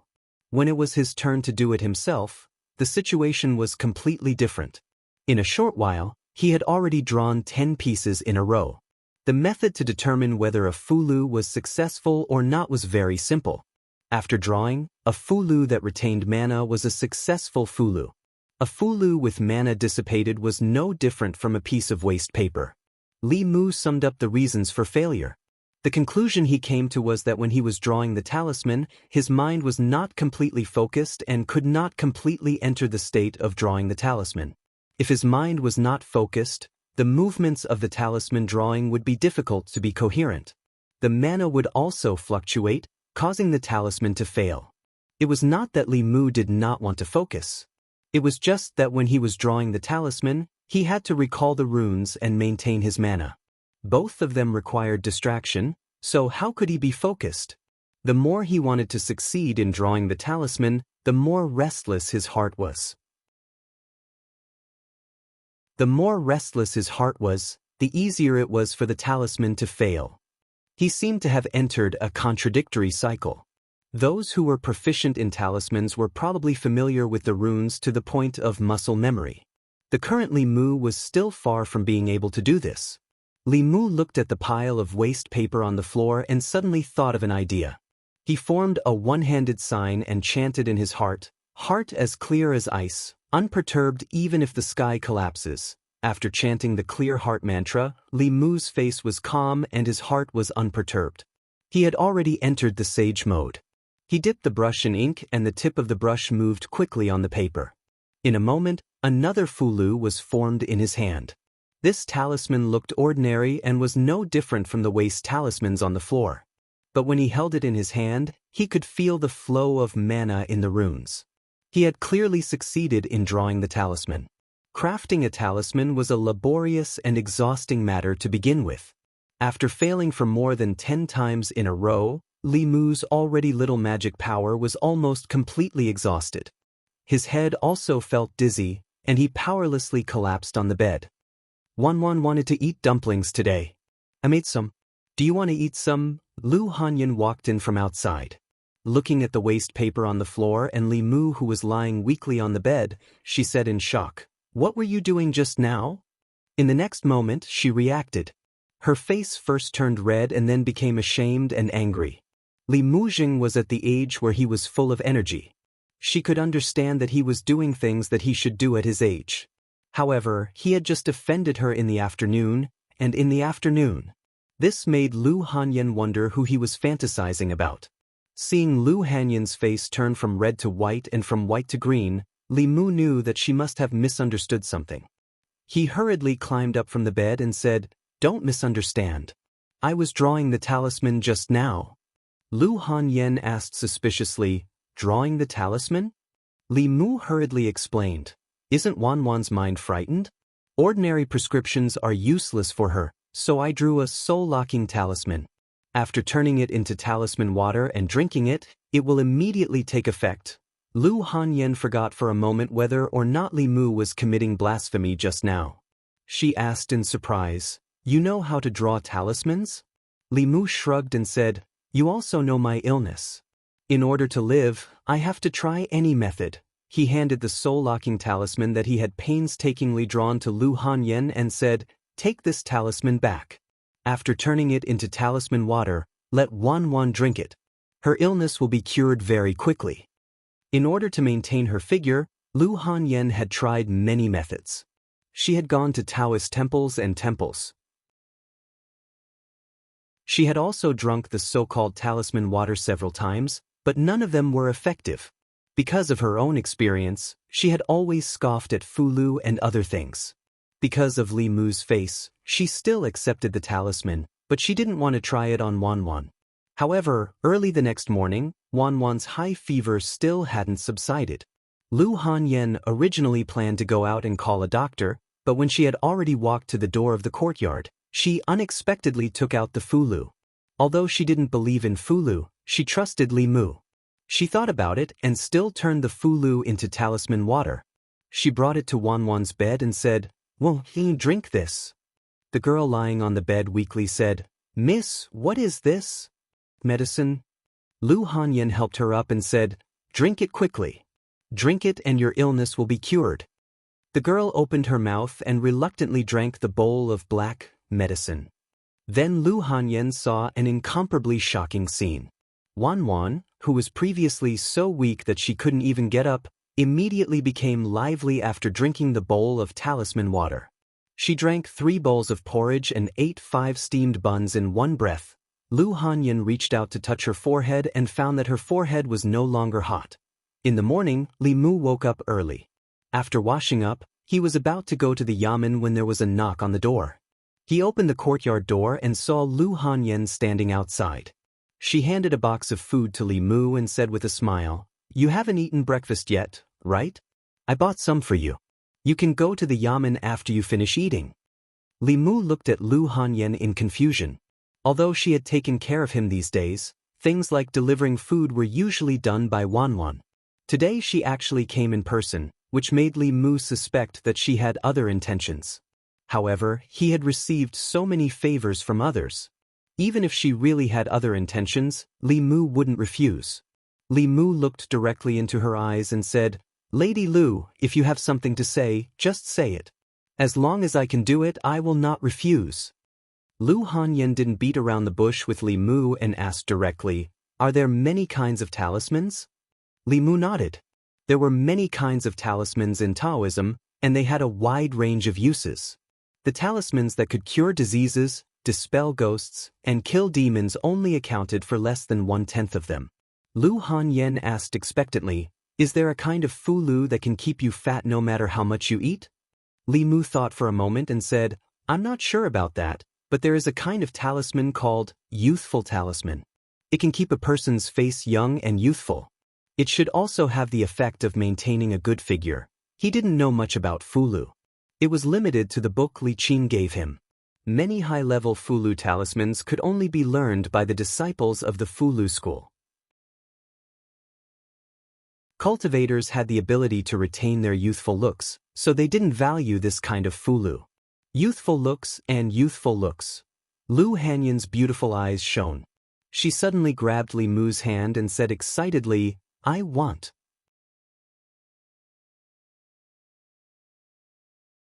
Chapter 33.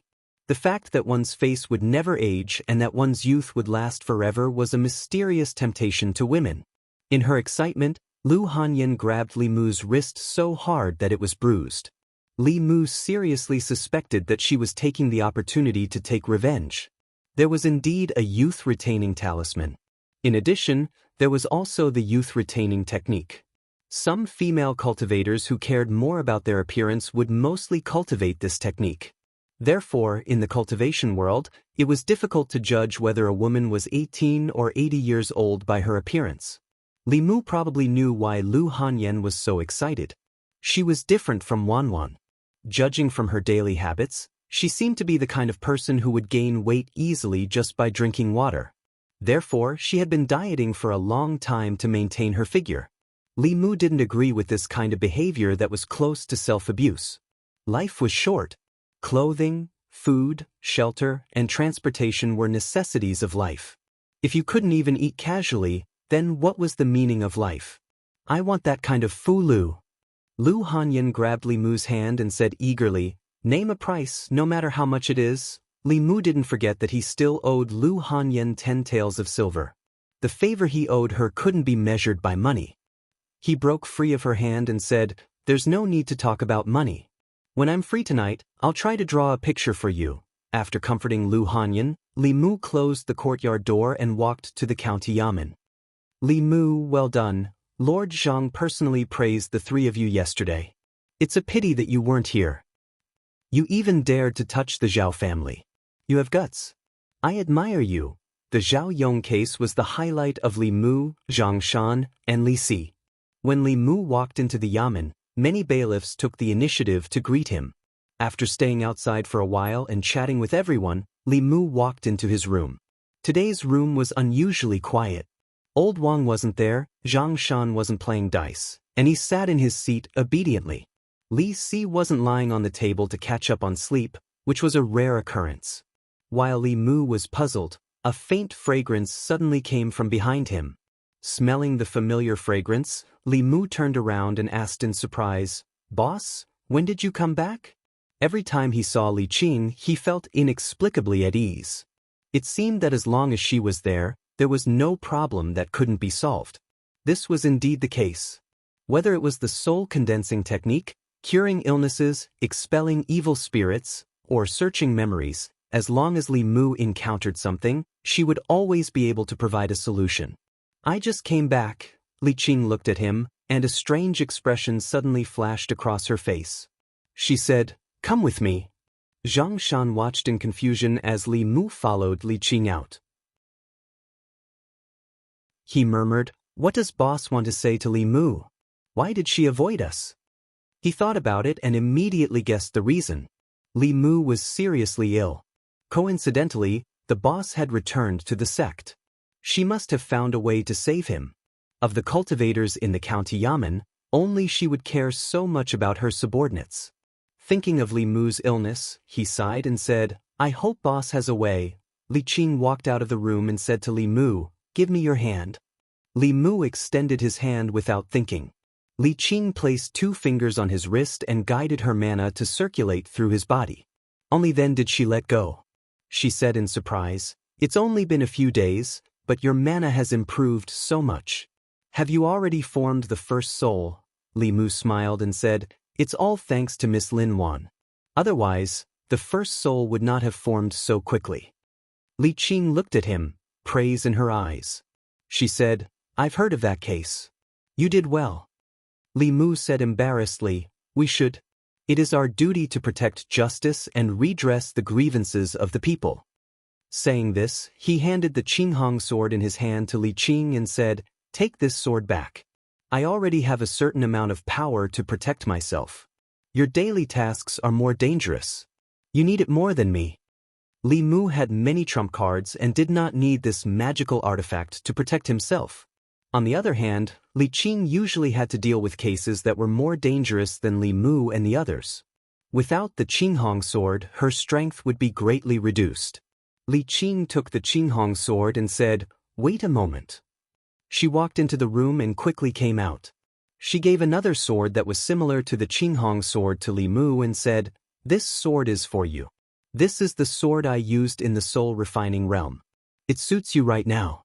With it, if you encounter an ordinary wraith, you can kill it with one strike. There's also a sword manual. I left it on the table in the room. Remember to practice it." "Thank you, boss." Li Mu was not pretentious. Although he did not want to owe others anything, he would not refuse their kind intentions. Rather than pretentiously refuse, it was better to accept it calmly and then remember this friendship in his heart. He would slowly find an opportunity to repay it in the future. He treated Lu Hanyan like this, and he treated Li Qing like this as well. However, in terms of status, Li Qing was higher than him. In terms of strength, even 10 Li Mu would not be her match. In a short period of time, Li Mu could not think of an opportunity to repay her. "Go patrol." Li Qing did not say much, but when she left, she turned back and added a sentence. "The sword's name is Bai." Although Li Qing only gave him his old item, Li Mu was still very happy. The Bai sword was not as good as the Qinghong sword. It was more suitable for the current Li Mu. Compared to Li Qing, his mana was weak and could not unleash the true power of the Qinghong sword. Moreover, magic items needed to be nurtured. What determined the strength of a magic item was often not the magic item itself, but the owner of the magic item. As long as Li Mu often used his mana to control it, it would become like the Qinghong sword sooner or later. The first soul had been condensed. Li Mu did not need to feel happy anymore. When he patrolled the streets, his mood was much more relaxed. His eyes did not wander around the old women. After patrolling one round, he did not find anything unusual. Li Mu went home and changed into casual clothes. Then he walked out of the house again. After he submitted the manuscript of Strange Stories from a Strange Story, he was affected by Lin Wan's case. He did not go to the bookstore to ask about it until today. The reason why he changed into regular clothes was because his identity as a bailiff was not in line with the image of a scholar. Those who wrote books for a living were all downtrodden scholars. Dressing shabbily was more in line with the image of a downtrodden scholar. Of course, there was also the most important point. The officials of the Great Zhou were not allowed to do business. Although writing books was not considered business, it was still somewhat close. It was better to keep a low profile. Li Mu first went to the first bookstore. He walked to the counter and said, "Help me check if the manuscript I submitted last time was chosen." The shopkeeper glanced at him and asked, "Name?" Li Mu said, "Pu Songling." The shopkeeper flipped through a thick book for a long time. Finally, he found a line. He shook his head and said, "Your novel does not meet our requirements. You should go to another bookstore." Being rejected by the first bookstore was not out of Li Mu's expectations. After all, the supernatural novels in this world were as vast as the sea.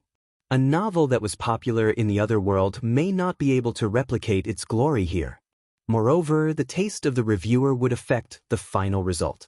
Therefore, he did not put all his eggs in the same basket. Instead, he submitted to several bookstores at the same time. After walking out of the first bookstore, Li Mu went to the second, third, fourth, and fifth bookstores. Every chapter is so short. Only a few hundred words. Are you writing a novel? Is there a novel as short as yours? I just started reading and it's already over. What about the main plot? What about your main plot? You don't even have a main plot. What do you want the readers to read? The title of your novel is not good. The content is also a mess. You should go to another bookstore. I'm sorry, but your manuscript hasn't reached our hiring standards yet. Our suggestion is to cut it. Writing this kind of thing is a pure waste of time. After being rejected countless times, Li Mu walked out of the last bookstore. He looked at the scorching sun above his head and sighed. Writing a novel was indeed a dead end. The story format of a Chinese strange stories did not seem to be recognized by these bookstores. It seemed that he had to think of other ways to make money. Li Mu was about to go back when the shopkeeper of the last bookstore suddenly rushed out.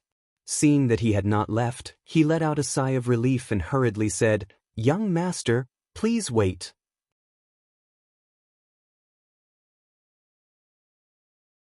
Chapter 34. Yunyan Pavilion. Li Mu sat in the guest seat in a private room. The shopkeeper served him tea with a flattering expression and said politely, "Young master, please have some tea." Li Mu took a sip of the tea. The aroma of the tea was clear and refreshing, and his mouth was full of sweetness. It was obviously a high-quality tea. Compared to the tea here, the tea that old Wang treated him to at the yamen was no different from boiled grass. The middle-aged shopkeeper stood up and bowed to him. "I was blind just now and almost caused a pearl to be covered in dust. I hope young master will not blame me." Yunyan Pavilion was the last bookstore that Li Mu visited. Originally, he had been rejected, but for some reason, just as Li Mu was about to leave, the shopkeeper chased after him. His attitude was completely different from before. Could it be that he had finally discovered the value of strange stories from a Chinese studio and was ready to discuss a collaboration with him? The shopkeeper's face was full of smiles as he explained, "I have just read your book. Every word is like a gem, touching and thought-provoking.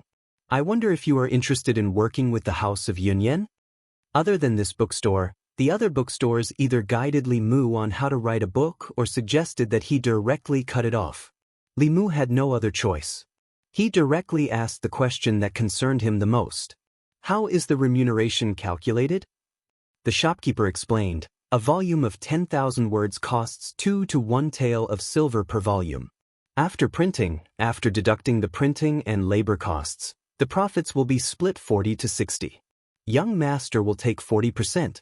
In addition, young master can choose to sell it to us directly. The price is 10 taels of silver per volume. The risk of printing will be borne by the bookstore, but the profits will go to the bookstore. Of course, young master can also sell one volume first and make a decision later. We will provide you with many choices." Before submitting the book, Li Mu had studied the market in detail. The price that the shopkeeper of Yunyan Pavilion gave him was not low. 10 taels of silver per volume could only be obtained by famous authors who had previously written best-selling works. For a newbie like him who had just entered the industry and had no representative works, even if he painstakingly wrote 10,000 words, he would only earn a few taels of silver. Could it be that this shopkeeper really had a pair of discerning eyes and could tell that strange stories from a Chinese studio would definitely sell well? Li Mu thought about it and decided to sell a scroll to test the waters. There was a risk in splitting the profits directly. If the sales were not good after one volume was printed, the bookstore might directly cut the profits. At that time, he would only get 2 to 1 tael of silver, which was not even enough to buy the materials for the talisman. However, if he were to sell them all at the price of 10 silver taels per scroll, he would lose a lot of money if the book became popular. The best way was to sell one volume first, observe the market, and make a follow-up decision after the market test. After thinking it through, Li Mu looked at the shopkeeper and said, "Then let's sell one scroll first." The shopkeeper nodded and said, "I will go draw up the contract." Selling the first volume of Strange Stories from a Chinese studio for 10 silver taels had already greatly exceeded Li Mu's expectations. The shopkeeper was a person who knew the value of the book. The other bookstores either asked him for the outline of the main plot or directly asked him to cut it. Li Mu planned to return the 10 silver taels to Lu Hanyan first.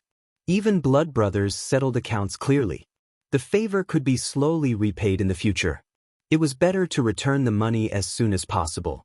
After signing the contract, Li Mu took the 10 silver taels and planned to go back to cook. Lu Hanyan had entrusted Wanwan to him. Since he had promised her, he had to keep his word.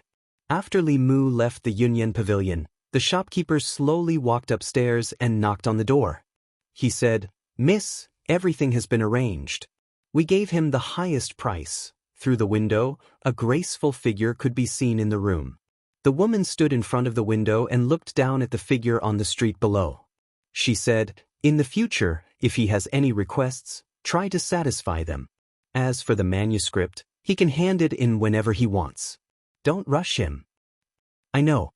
The shopkeeper sighed and couldn't help but say, "But this way we will lose a lot of money." The woman said without hesitation, "Just do as I say." The middle-aged shopkeeper could only agree helplessly. After all, he was just a worker and the entire bookstore belonged to her.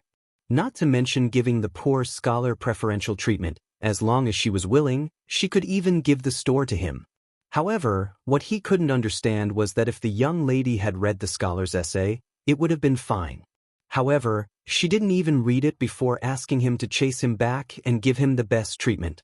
Could it be that the young lady had taken a liking to that scholar's man? Thinking about it carefully, it wasn't impossible. After all, although the scholar's essay was ordinary, he was indeed handsome. If the woman liked him, the shopkeeper secretly told himself that he must be more polite to that person in the future. Otherwise, in the future, if he whispered pillow talk beside the woman, he was afraid that he would have to pack up and go home. Li Mu's luck was good today. Just the first volume of Strange Stories sold for 10 taels of silver. Even if the market's response wasn't good, he could still copy something else. He first went home, and then went out with Wanwan to buy some vegetables, a fish, and a chicken before returning home. Lu Hanyan was busy with the store during the day and would only come back in the afternoon. Li Mu made a small fortune and planned to cook a good meal in the evening to thank her for taking care of him these days. At noon, Li Mu and Wanwan cooked some simple noodles. Li Mu ate a bowl, and Wanwan ate 3 bowls. The little maid's appetite was big, but she couldn't be considered slim. Her oval-shaped face was round, and she was just right for being fat. Even so, it was enough to make Lu Hanyan envious. She had been dieting for a long time to achieve her current figure. Once she ate freely, it would be difficult to maintain her figure. This was also the reason why she was so obsessed with the youthful talisman. When he wrote the talisman for Wanwan yesterday, there were still a lot of materials left. Li Mu returned to his room and flipped open the book with Zhu Sha and Cheng Mo. He found the page of the youthful talisman and silently recited the clear heart chant. Yesterday, when he was writing the talisman, Li Mu found another use of the clear heart chant. Other than helping him to clear his mind and resist the temptation of illusions, when he recited the clear heart chant, he would be in absolute sage mode. His mind would be incomparably focused, and it would be difficult for him to be distracted by external things. In this state of extreme concentration, when he memorized words and talismans, he would almost have an eidetic memory. Li Mu looked at the youthful talisman and recorded it stroke by stroke in his mind. After closing his eyes for a long time, he opened them again and quickly wrote on the paper.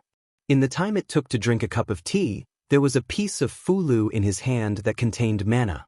Yesterday, he used a whole hour to write the soul-locking talisman and failed countless times. Today, when he was writing the youthful talisman, he only failed 3 times. He mainly saved time on learning and familiarizing himself with the talismans. In his mind, there were various Taoist mantras and incantations that had endless uses. He still had to slowly explore them in the future. After dinner, Wanwan took the initiative to clean up the dishes. Li Mu went straight back to the yamen. In the afternoon, the weather was hot and stuffy, so they usually stayed in the guard room. Li Mu continued to read the introductory Cultivation book. Li Qing had a mission and was not in the yamen. Xianxia went to Old Wang's guard room to wash away the humiliation. Li Si, whose day and night were reversed, was lying on the table and dozing off as usual. What was recorded in this book was only some shallow basics of cultivation. The more profound spells and supernatural powers were regarded as secret scriptures by the major sections. It was not easy to come into contact with them. However, with his current insignificant cultivation, he could only use some shallow spells. The most important thing right now was to condense his soul and save his life. After leaving the yamen, Li Mu originally wanted to invite Xianxia and Li Si to go home for dinner. Li Si refused, saying that he had something to do. Xianxia wanted to go home to accompany his wife. Li Mu went home alone. As he walked, he considered the matter of cultivation. Now that the first soul had been condensed, he should be able to prepare for the second soul. As for which soul to condense, Li Mu had already decided in his heart. He did not mean it, but Li Mu listened attentively. He did not want to hear the words, calm in the bosom, from anyone in the future. For a man, being described in such a way was the greatest humiliation. However, the sparrow shade was born from sorrow. It was easy for others to be grateful to him, but how could he make others feel sorrow, grief, mourning, and pity for him? He could not always pretend to be pitiful in front of Lu Hanyan. In the past, when they were not close, Li Mu could still suck her. Now that they were so close, Li Mu could not do it. When he was about to reach the door, Li Mu raised his head and saw a familiar figure standing at the door. She looked in the direction of the yamen and raised her head in anticipation. Seeing Lu Hanyan wave at him from afar, Li Mu's heart actually moved.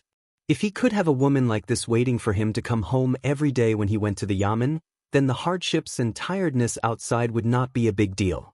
It was a pity that a woman like her, who was worth dozens of taels of silver every minute, was not destined to play the role of a wife. Li Mu walked to the door. Lu Hanyan saw him coming and smiled. "The food is ready. Come in and eat."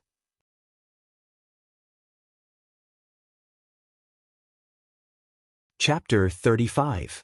Walking back home, Li Mu looked at the table full of dishes, then looked at Lu Hanyan and said in disbelief, "Did you make all these?" Wan swallowed a mouthful of saliva and said, "Of course. My miss is good in the hall and the kitchen. She can sing and dance and is proficient in 18 kinds of musical instruments. These dishes were all made by my miss just now. They are delicious." One who was unaccountably solicitous was hiding evil intentions. Lu Hanyan was neither evil nor evil, so she naturally had something to ask. After a brief moment of astonishment, Li Mu understood why she was so solicitous. He took out the folded youth-retaining talisman from his sleeve and handed it to Lu Hanyan. After Lu Hanyan received it, a trace of joy appeared on her face and she immediately ran to the kitchen. Li Mu was about to change out of his official uniform when he realized something. He ran to the kitchen door and saw Lu Hanyan drinking a bowl of water. Li Mu opened his mouth and said, "Youth-retaining talisman is not used like that." Lu Hanyan had already put down the bowl and said in surprise, "Then how do I use it?" "Fold the fulu and carry it close to your body." Ew. The principle of the youth-retaining talisman was different from that of the soul-fixing talisman. One was from the outside to the inside, while the other was from the inside to the outside. The principle was different, so the way to use the fulu was also different. The soul-fixing talisman was from the inside to the outside and needed to be turned into talisman water to be swallowed. The youth-retaining talisman was from the outside to the inside. As long as it was carried close to the body, it would gather spiritual qi and nourish the body. After Lu Hanyan vomited, she looked at Li Mu with a pale face and asked in a low voice, "Do you have more?" Li Mu took out a pen and paper and drew another youth-retaining talisman. He folded it and handed it to her, saying, "This talisman will last for 3 days. After 3 days, I will draw a new one for you." Lu Hanyan carefully placed the fulu close to her body and said with a smile, "Let's eat first. The food is getting cold. We don't have any kitchenware at home, so we borrowed your kitchen." Li Mu picked up his chopsticks and put the first bite into his mouth. He knew that Wan's evaluation of Lu Hanyan was not exaggerated. Li Mu himself could only bring out a few kinds of barbecue sauces and a bowl of Xianxia noodles. At this moment, there were several dishes on the table, both meat and vegetables. Each dish had its own unique flavor. Lu Hanyan looked up at him and asked, "I haven't cooked for a long time, so it's inevitable that my skills are rusty. Are these dishes to your liking?" Li Mu said from the bottom of his heart, Lady Lu's cooking skills, Li Mu is ashamed of his inferiority. Generally speaking, a woman who was good at singing and dancing generally had a good family background. At the same time, it was very rare to have such cooking skills. Lu Hanyan smiled and said, Wanwan is full of praise for your cooking skills. I can only cook a few bowls of noodles. Li Mu said modestly. He took out the 10 taels of silver he earned today and put it on the table in front of him, saying, This is the money for the medicine that day. Lady Lu, please accept it. Lu Hanyan did not refuse. After accepting the silver, she said, I will ask Wanwan to send the IOU over in a while. Without debt, one would be light. Although his first bucket of gold was all used to pay off his debts, if strange stories from a strange story could be recognized, even if he could not become rich with one book, his future life would be much better. After dinner, Lu Hanyan went back first, while Wanwan stayed to help Li Mu clean up the dishes. Li Mu was quite curious about Lu Hanyan. She had both the elegance and coldness of a lady from a noble family and the approachability of a girl next door. She sang a good song and cooked well. A weak woman dared to wander in a strange place with only a little maid. Many men did not have this courage and boldness, and it was even rarer in a woman. When they were washing the dishes together, Li Mu asked Wanwan, Well, where did you and your miss live before? Why did you come to Beijing? We used to live in Zhongjuan. Wanwan put the washed dishes aside and said, Miss said that it was too tiring to live in Zhongjuan. Food was expensive, houses were expensive, rouge was expensive, and everything was expensive, so we moved to Beijing. Li Mu asked again, Doesn't your miss have a family? Wanwan said, Mrs. family is me. Li Mu said, I mean her parents, brothers and sisters? No. Wanwan shook her head and said, When I was picked up by Miss, she was alone. Later, I heard from the owner that Miss was sold to the music house. Her family should have been long gone. Li Mu thought that Lu Hanyan should be from a noble family. He did not expect her to have such an experience.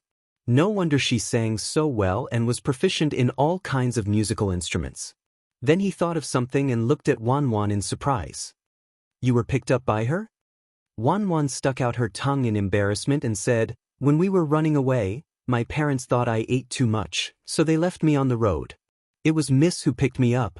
If it were not for Miss, I would have starved to death when I was 5 years old. And then? Later, Miss sang and played for people on the stage. I washed clothes for the sisters in the music house and slowly saved money. When I saved enough money to redeem Mrs. Freedom and open a shop, I came here. Originally, many young masters wanted to help Miss redeem her freedom, but Miss said that it was better to rely on oneself than on others.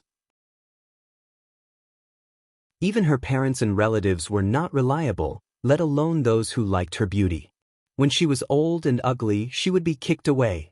After listening to Wanwan's words, Li Mu could not help but admire Lu Hanyan. Not all women were so independent. Even in his era, a woman like Lu Hanyan was the benchmark of independent women in the new era. As Wanwan spoke, her tone suddenly changed as she asked, If Miss has that talisman, will she never grow old? After all, the youth-retaining talisman was not a youth-retaining technique. There was a limit to its effectiveness. Li Mu said, It's not that she will never grow old, but at least 10 or 20 years later, she will still look the same. Wanwan lowered her head and rubbed the corner of her clothes. She whispered, That talisman, can you give me one too? I also want to be like Mississippi. I can give you all my private money. How much private money could this little girl have? Li Mu smiled and said, I will draw one for you in a while. You should keep your private money to buy candied haws. The girl's eyes curved and said, 100 taels can buy a lot of candied haws. Li Mu was stunned for a moment. How much? The girl said, 100 taels. I saved it for a long, long time. Fortunately, the youth-retaining talisman was not a high-level talisman, so it did not consume much magic power. After Li Mu finished drawing it, he gave it to Wanwan. Seeing her jump and jump as she left, he secretly sighed. As a bailiff who only received 500 copper coins a month, he could never imagine how rich a rich person could be. He only thought that Lu Hanyan was a rich woman, But he did not expect that even the maid of a rich woman was also a rich woman. If he had 100 tales, he would not be able to write a novel. It was fine if he was told that there was no main plot, but he was also always scolded for being too short. If he was not forced by life, who would be willing to suffer such grievances? Tomorrow was a day of rest. There was no need to go to the yamen or patrol. Li Mu woke up early in the morning and practiced his sword for an hour. After eating breakfast with Wanwan, he left the house and walked straight out of the county. That day, Su He had said that after Zhao Yong was executed he should go to the Bay of Clear Water. She had something to give him. Although Li Mu did not know what it was, it would be a waste if he did not accept a gift from someone else. His intuition told him that whatever Su He gave him must be something good. Although he had already set foot in the cultivation world, compared to those disciples of famous sects, he was still too far away. Other people had masters to teach them and could obtain any resources they wanted from their sections. He had to rely on free-loading cultivation methods and equipment, so he could not let go of any free opportunity. He walked all the way out of the county and along the official road. He arrived at the Bay of Clear Water in less than an hour. Li Mu walked alone on the road. When he was not far from the Bay of Clear Water, he suddenly stopped and turned around to look at a giant tree behind him. In a deep voice, he said, "Who's there?" Ever since the formation of the first soul, Li Mu's vigilance had greatly increased. Just a moment ago, he felt a hair-raising aura from the direction of the giant tree. He could already be considered a cultivator, so he would not have this kind of feeling for no reason. The giant tree stood in the same place without any movement. Li Mu's gaze was fixed on the giant tree. Not long after, a tall and thin figure peeled off from the trunk and looked at Li Mu with a surprised expression. The figure was tall, but extremely thin. When it was attached to the trunk, its skin and clothes were the same color as the trunk. Now that it had peeled off from the trunk, the clothes on its body had become ordinary green clothes. Its skin had also returned from its original grayish-brown color to its normal appearance.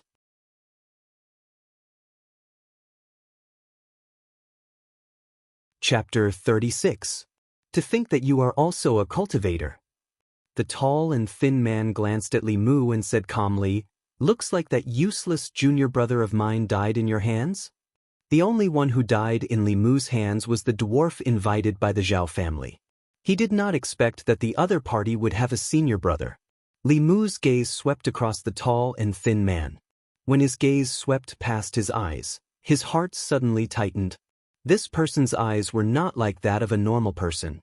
Within his eyeballs was a pair of vertical pupils. A normal person could not possibly have such pupils. Almost instantly, Li Mu guessed the reason and blurted out, "A shape-shifting demon." There were 9 realms of demon cultivation. The first realm was called Awakening. Demons in this realm could only develop basic spiritual intelligence. Their intelligence was like that of a 3-year-old child. When demons cultivated to the second realm, embryonic molding, their spiritual intelligence was no different from that of a normal person. They could understand humans, speak human language, and move quickly. Although they still had the body of a beast, their body had already undergone a metamorphosis. Most of the beasts in the forest were no match for shape-shifting demons. The white fox that Li Mu saved was in this realm. However, she might have just undergone embryonic molding. Otherwise, she would not have been caught by the hunter's trap. The third realm, shapeshifting, was a stage where a demon cultivator's strength would increase explosively. Human cultivators, whether they were Taoists or Buddhists, their first metamorphosis was when they entered the middle 3 realms from the lower 3 realms. However, demon cultivators were different. Their cultivation was much more difficult than humans. However, after shapeshifting, they could truly be reborn. Their bodies were incomparably tough.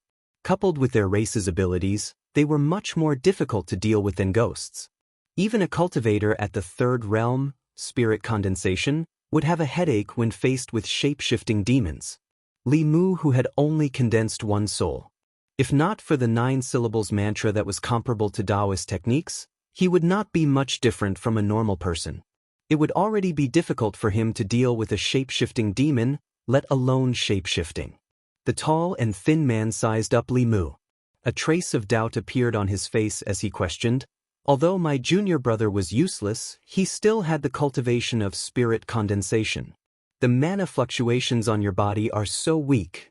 At most, you have only refined one soul. How did you kill him?" Li Mu did not answer. "You don't want to talk?"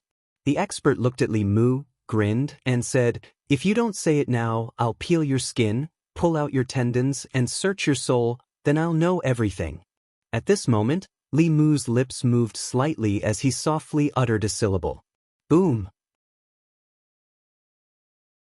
A bolt of lightning suddenly descended and struck the tall and thin man's head. Li Mu heaved a sigh of relief. After realizing that the other party was a shape-shifting demon cultivator, he raised his guard in his heart. In the 9 words mantra, the first word, Thunder Method, was his biggest and only killing move. When facing an opponent who was much stronger than him, he had to concentrate all his attention and spirit to ensure that he could kill him in one blow. Otherwise, he would be the one to die. Li Mu looked in the direction of the man, his pupils constricting. When the lightning struck, the tall and skinny man didn't turn into charcoal like the dwarf. His figure disappeared into thin air, leaving behind only a yellow talisman. Puff! After the talisman fell to the ground, it burned on its own and turned into ashes. The tall and skinny man's figure appeared in another direction. At this moment, he was no longer as calm as before. His face was pale and filled with fear as he said in shock, "Thunder Method." Thunder Method was a remarkable ability that only cultivators of the Middle Realm could use. If the young man opposite him was a Middle Realm expert, he would definitely die today.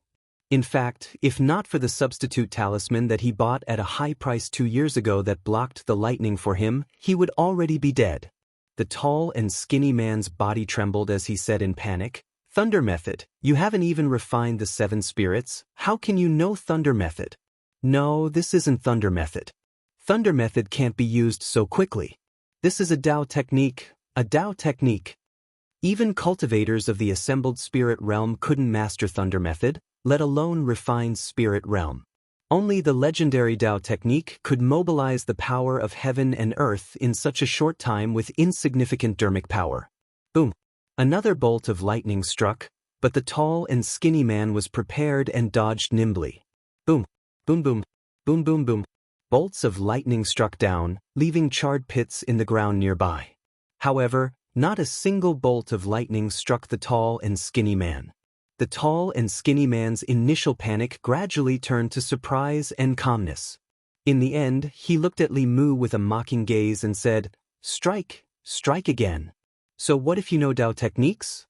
Once I search your soul, this Thunder Method Dao technique will be mine." In contrast to the tall and skinny man, Li Mu's expression grew more and more solemn. It was only now that he realized that after using Thunder Method to scare away the evil ghost and kill the dwarf, he had a wrong understanding of his own strength. In terms of cultivation, he was like a baby. Even if he had a sharp weapon in his hand, he was still no match for an unarmed adult. As his dermic power gradually dried up, his face slowly turned pale. In the end, he could no longer release lightning. The tall and skinny man still maintained a distance from Li Mu. At a certain moment he suddenly opened his mouth and a jade-green tongue shot out from his mouth. Like a vine, it wrapped around Li Mu's neck. Just as the tongue was about to wrap around Li Mu suddenly flipped his palm. A yellow talisman appeared in his palm and he stuck it on the tall and skinny man's tongue. This was the fulu that the dwarf used to freeze Xianxia. The tall and skinny man's tongue froze in the air. His body also froze for a moment. However, in the next moment his tongue began to wriggle again. Clearly, that fulu couldn't completely freeze it. However, for Li Mu, a moment was enough. Boom! A bolt of lightning struck the tall and skinny man's head directly. His clothes turned into ashes and his body was also turned into charcoal in an instant. A faint shadow slowly floated out from his charcoal corpse. It was a huge lizard. It floated in the air and its fist-sized eyes stared fixedly at Li Mu. It roared with incomparable rage, "Lowly food, you dare to destroy my body. I will chew your soul bite by bite." With its body destroyed, it was extremely furious. It pounced towards Li Mu from the air. Li Mu put his palms together and his lips trembled. His body gradually emitted a golden light. The lizard's shadow was blocked outside the golden light. Every time it wanted to approach, it would be burnt and forced back. It floated in the air and stared coldly at Li Mu. It said sinisterly, "So what if you know Buddhist scriptures? I want to see how long your dermic power can last." Li Mu's body was shining with golden light. However, his heart had already sunk to the bottom. The countless bolts of lightning just now had already exhausted his dermic power. However, it still did not completely destroy this lizard spirit. At this moment, he was only relying on the dermic power in the string of Buddhist prayer beads. Li Mu could feel that the dermic power in the string of Buddhist prayer beads in his hand was almost exhausted. The Bay of Clearwater was not far ahead. Li Mu gritted his teeth and ran forward. The lizard spirit's soul followed behind him and said coldly, "I want to see where you can run to. Today, no one can save you." Bang! Li Mu ran for more than 10 steps. The dermic power in the string of Buddhist prayer beads in his hand was exhausted and shattered. At the same time, the dermic light on his body disappeared in an instant. Li Mu felt the world spinning. Then, his vision turned black and he fainted on the ground, unconscious. The lizard's shadow had been waiting for this moment for a long time. Seeing this, it laughed maniacally. It opened its mouth and pounced towards the fallen Li Mu. However, as it pounced, it could only wave its 4 claws in the air. Its body did not move at all. The lizard spirit twisted its body and saw that not far behind it, a woman in white was floating in the air. One of her hands was grabbing onto its tail. That hand looked very slender, but it seemed to have a huge force that made it unable to break free. Feeling the aura of the woman in white, its eyes were filled with extreme fear. It said in a trembling voice, "Spare, spare." The woman in white's eyes were indifferent. She took a light breath and the lizard spirit's soul immediately collapsed. It turned into a cloud of mist and was sucked into her body. Suhi's face was filled with satisfaction. She flew down and picked up Li Mu by the waist. Then, they disappeared into the depths of the forest by the river.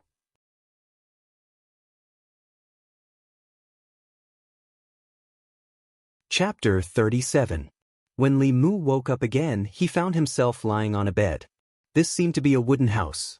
The furnishings in the house were extremely simple. There was a bed, a table, a chair, a bookshelf, and a shelf for storing items. Although it was simple, it was extremely tidy. His last memory was of him fighting with that lizard spirit in the metamorphosis stage. He schemed to destroy the lizard spirit's physical body. However, even though the lizard spirit had lost its physical body, its spirit was still powerful. In the end, Li Mu exhausted his transcendence energy and fainted. He could vaguely see the lizard spirit pouncing towards him. Li Mu sat up from the bed and mumbled, "I'm dead." Suhi walked in from outside and said, "If I had come a moment later, you might have really died in the hands of that beast." Li Mu was stunned for a moment. Then he exclaimed in surprise, "Miss Su, drink some water." He handed a teacup to Li Mu and asked, "How did you provoke a metamorphosis demon?" Li Mu picked up the teacup and moistened his lips. Then he said, "In order to hide Lin Wan's matter, the Zhao clan once hired a heretical cultivation. When my colleagues and I were investigating the case, we were discovered by him. He originally wanted to kill us to silence us, but I was lucky enough to kill him. That demon said that he was the senior brother of the heretical cultivation and was probably here to seek revenge." He looked at him with a different expression. She said, "You've just started cultivating, and you're already able to injure a metamorphosis demon to such an extent. If I didn't see it with my own eyes, it would really be hard to believe." Li Mu smiled bitterly. "I only used a little trick. A third realm demon is too powerful. I was no match for it at all. If not for you, I'm afraid there wouldn't even be anything left of me now." Thinking of that lizard spirit, Li Mu looked at Suhi and asked, "Right, where's that demon spirit?" Suhi said casually, "It's already dead. I swallowed its spirit." Li Mu originally thought that Su He was just a third-realm evil spirit. From the looks of it now, he had still underestimated her abilities. That lizard spirit was a third-realm demon. Even if his physical body had dissipated, his soul would not be weaker than a third-realm evil spirit. Even so, he still died in the hands of Su He. Her cultivation must have already entered the middle realm. The lower 3 realms of ghost cultivators could only be called spirits. Nether spirits, resentful spirits, and evil spirits all belonged to the spiritual bodies. Spiritual bodies belonged to the Yin attribute and were restrained by Thunder Dharma and Light of Buddha. Even if the cultivators of Buddhism and Taoism were not as profound as them, they could still defeat the strong with the help of Orthodox Buddhism. The middle 3 realms of ghostly cultivators were also known as the Soul Realm. Ghosts in this realm had already shed their Yin spirit bodies and become soul bodies. They could condense a physical body at any time and no longer feared the light of Buddha or other means against ghosts. Cultivators would no longer have any advantage when fighting against them. As for the upper 3 realms, that was the true ghost realm. Their magic power was profound, and they could reverse yin and yang and mediate creation. Even in the ghost region of Yudu, they could control millions of ghosts and were existences that ruled the world. It was no wonder that when Li Mu mentioned the imperial court, she was not afraid at all. Resentful spirits and evil spirits could be killed by the imperial court. As for ghost cultivators in the middle 3 realms, if they could sit down and talk nicely, the higher-ups would definitely not use force. After Su He finished speaking, she looked at Li Mu again and said, "I sensed the aura of Thunder Dharma there." Furthermore, it was not guided by Fulu. It was a pure and direct Thunder Dharma. Thunder Dharma is a spell that only divine arts realm cultivators can cultivate. Your magic power is shallow, so it is impossible for you to execute Thunder Dharma divine arts. Could it be that you used Dao techniques? With Li Mu's current cultivation, other than borrowing the power of heaven and earth, he did not have the ability to cross realms to kill enemies. He nodded at Su He and did not deny it. Su He looked at him with a weird gaze and said puzzledly, "Scriptures, Dao techniques, they are all secret techniques of Buddhism and Dao sect. They are only passed down to core disciples. You know scriptures and Dao techniques, but your magic power is so weak. You also don't know much about cultivation." Li Mu had an awkward expression. There was no way he could explain this to her. He couldn't possibly say that there was a year when a monk and a Taoist fainted in front of his house during winter. Su He did not continue asking and only said, "Forget it, everyone has their own opportunities. But you have to remember, before you have the ability to protect yourself, it is best not to let others know about it. Otherwise, it could bring you a fatal disaster." Li Mu nodded and said, "I understand." Su He took out a book from the bookshelf in the corner and said, "This is for you. It should be useful to you. Take it as a thank you for helping Lin Wan seek justice." Li Mu remembered that she said last time that if he could solve Lin Wan's problem, she would give him something. Could it be this? He took the book that did not have a cover and flipped it open. He saw that there were countless small words densely packed on the cover. "The wind comes out of Zhen Horn, the earthly soldier platoon, the road in front of Sun Fong, the ferocious wind calls, urgent as the law commands, the 4 seas origin, the 5 mountains drive forward. The stone cracks defy, dare to spread scales. Moving clouds arrange qi, gather substance and refine truth. 6 ding 6 jia, urgent as the law commands. The eastern jia qian yuanheng, righteous qi speed current. I receive long life, heaven and earth palm horizontal. Follow me incantation when used, thunder and rain soar. Rapidly descend, rapidly reveal true form. Urgent as the law commands." Li Mu was shocked. What was recorded in this book was actually all Taoist spells and abilities. Borrow the wind and move fog, pray for clear skies and rain, summon coming and going, tread on water and sit on fire, ride the wind in water, chase souls and absorb souls, hide and hide. In addition, there were several thunder spells, exorcism incantation. He flipped through a few pages and found that this book only had half of it. It recorded dozens of Taoist spells and abilities from the tempering soul to the transcendent realm. The power of Taoist spells was incomparably strong. Even those with weak dermic powers could borrow the power of heaven and earth through Taoist spells and use powerful spells. In order to prevent them from falling into the hands of people with evil intentions and harming the world, Taoist spells had always been a secret. Although these spells and abilities were not as secretive as Taoist spells, they were still not easily obtained through conventional means. If the book that Li Qing gave him was just a basic introduction, then this book was an advanced tutorial. It could allow Li Mu to cultivate to the fourth realm without any hindrance.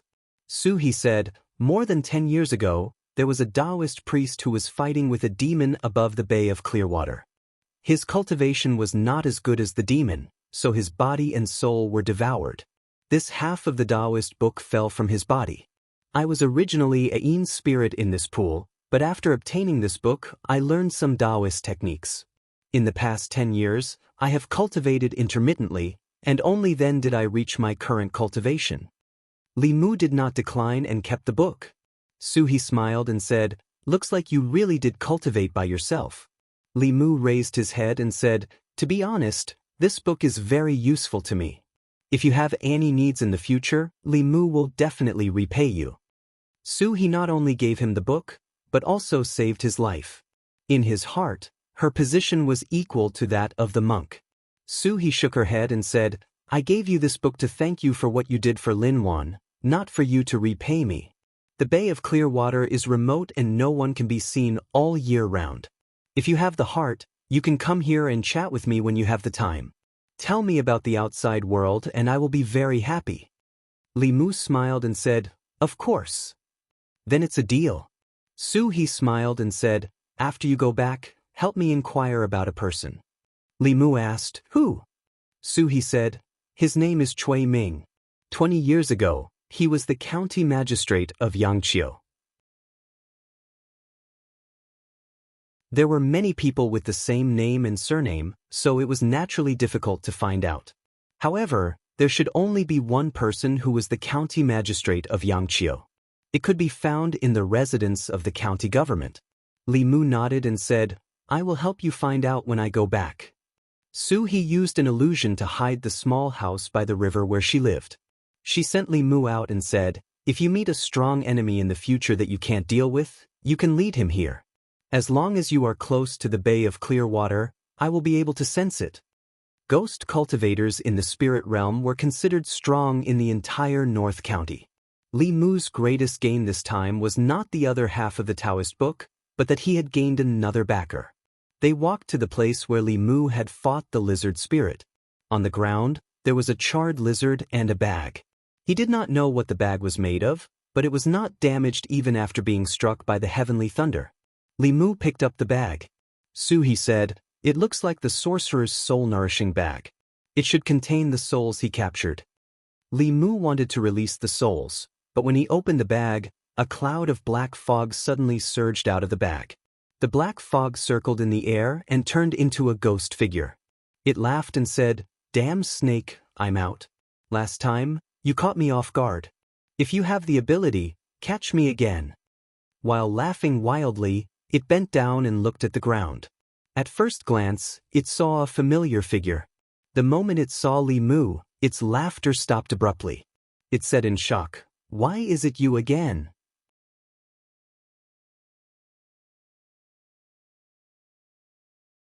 Chapter 38.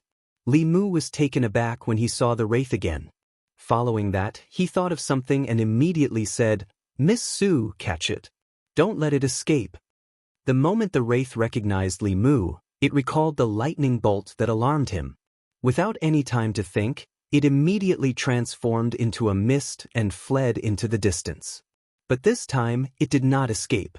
Su He's figure vanished from where she stood and instantly appeared in front of the mist. She reached into the mist and quickly grabbed a ghostly figure. It was a young man. His face was filled with horror. The way he looked at Su, he was 100 times more horrified than when he looked at Li Mu. The only thing he feared about the young man was the lightning bolt, but the white-clothed woman in front of him made him feel fear from the depths of his soul. He glanced at the wraith and looked at Li Mu again. She asked, "Do you know each other?" Li Mu walked over with a smile and said, "I have a few important questions to ask him." The wraith trembled and said with a trembling voice, "I was the one who offended you in the past. You are a magnanimous person. Please forgive me and treat me like a fart." Li Mu first guided the fear out of him before asking, "Back then, how did you know that I didn't have 7 physical souls?" Li Mu had never figured it out. The 7 physical souls were different from the 3 spiritual souls. The soul belonged to the body, and without cultivating to the middle 3 realms, it was impossible to see through the physical souls. Even He could not tell. Li Qing needed to make a judgment based on Li Mu's numerous symptoms. How could a puny wraith have such ability? I'll talk. The evil spirit quickly said, "This little ghost was originally just a spirit, living in a cave under the bridge. One day, 2 wraiths were fighting on the bridge. I don't know what happened, but they both perished. This little ghost absorbed their remnant souls and increased my cultivation. I also gained some memories. In the memories of one of the wraiths, there was a divine ability called Heaven's Eye. After this little ghost learned it, he could see through a person's 3 spiritual and 7 physical souls." Li Mu looked at it and asked, "Do you think I'm gullible?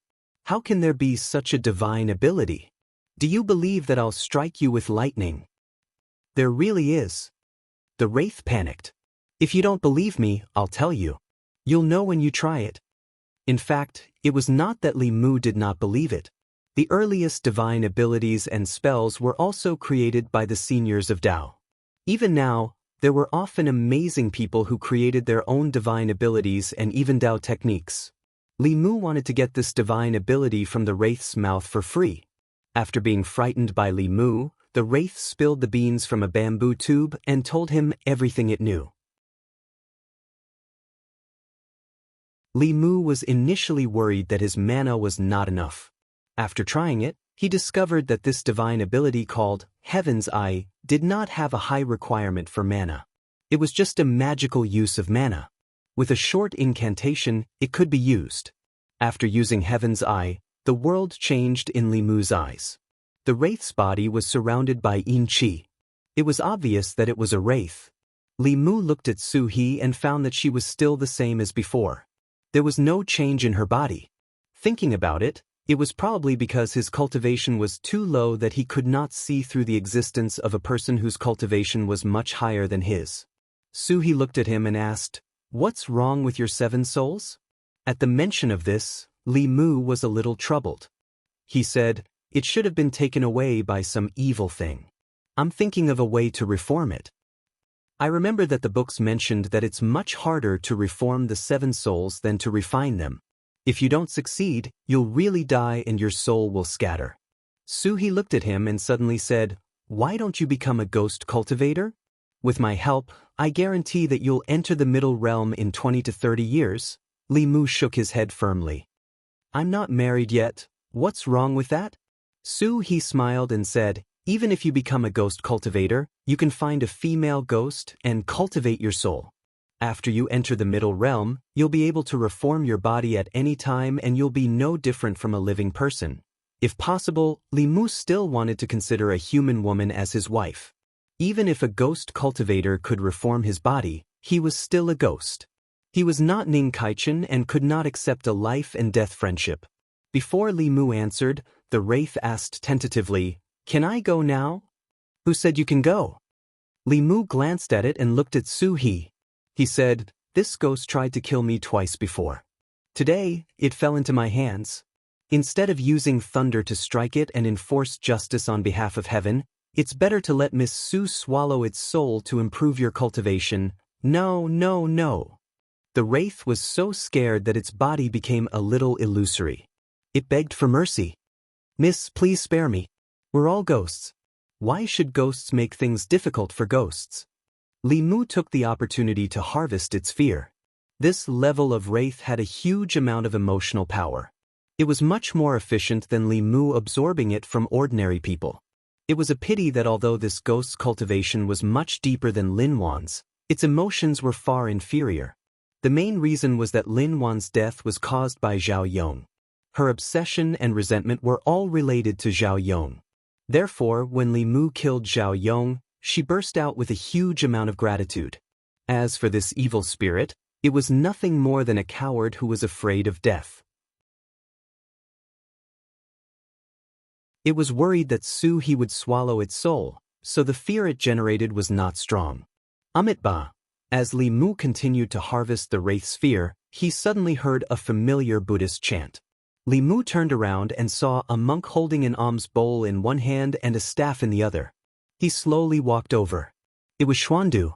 Xuandu slowly walked closer.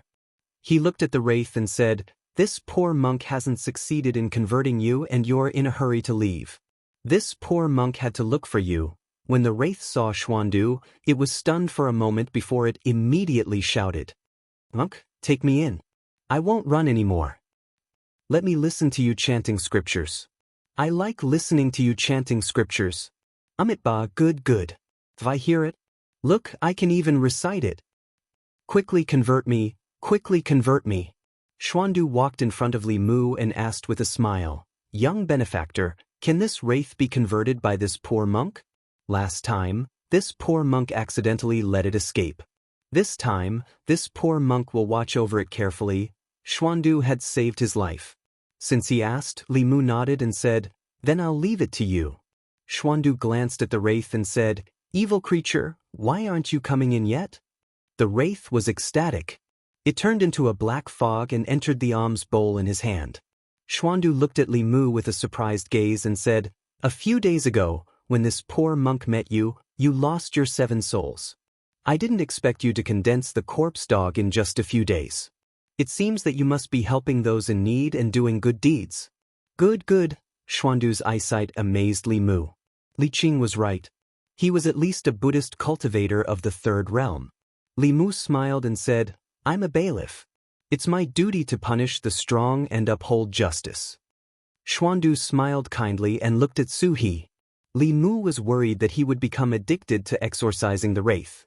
With her stubborn personality, the two of them would definitely fight. He hurriedly explained, "This is Miss Su. Although she has a Yin spirit body, she has never harmed anyone, Amitabha." Xuandu chanted the name of Buddha and said, "Mrs. Mana is not inferior to this poor monk's. I hope you can keep your original heart and do good. Don't harm the world." Su He was still disgusted with other men. She snorted and said, "Monk, mind your own business." Xuandu was not angry. He looked at Li Mu again.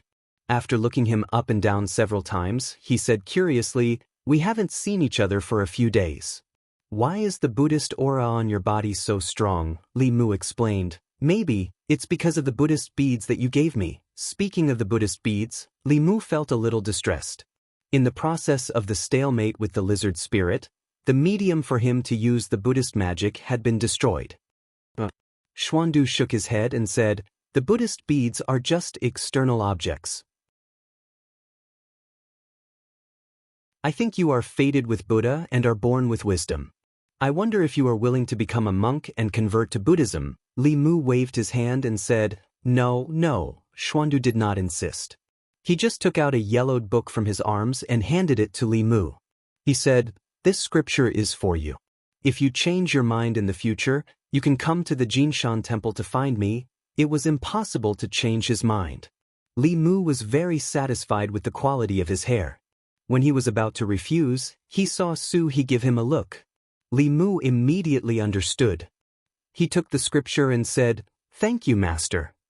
Reciting this scripture often can help you understand reason and wisdom, eliminate karma, and purify the 6 senses. Xuandu nodded slightly and said, "Come, please follow me and recite, 'This is what I heard, this is what I heard,'" Li Mu recited after Xuandu. Suddenly, there was a flash of golden light on his body. However, this golden light was like a firefly compared to the sun when he was reciting the Heart Sutra. Li Mu did not take it seriously at all. However, Xiandu was shocked and muttered, "Little benefactor, you have a great destiny with Buddha. Are you really not willing to convert to Buddha?" Li Mu said without hesitation, "No." Xuandu looked regretful, but he still said, "Since you are not willing, I will not force you. If you change your mind in the future, I will wait for you at the Jinshan temple.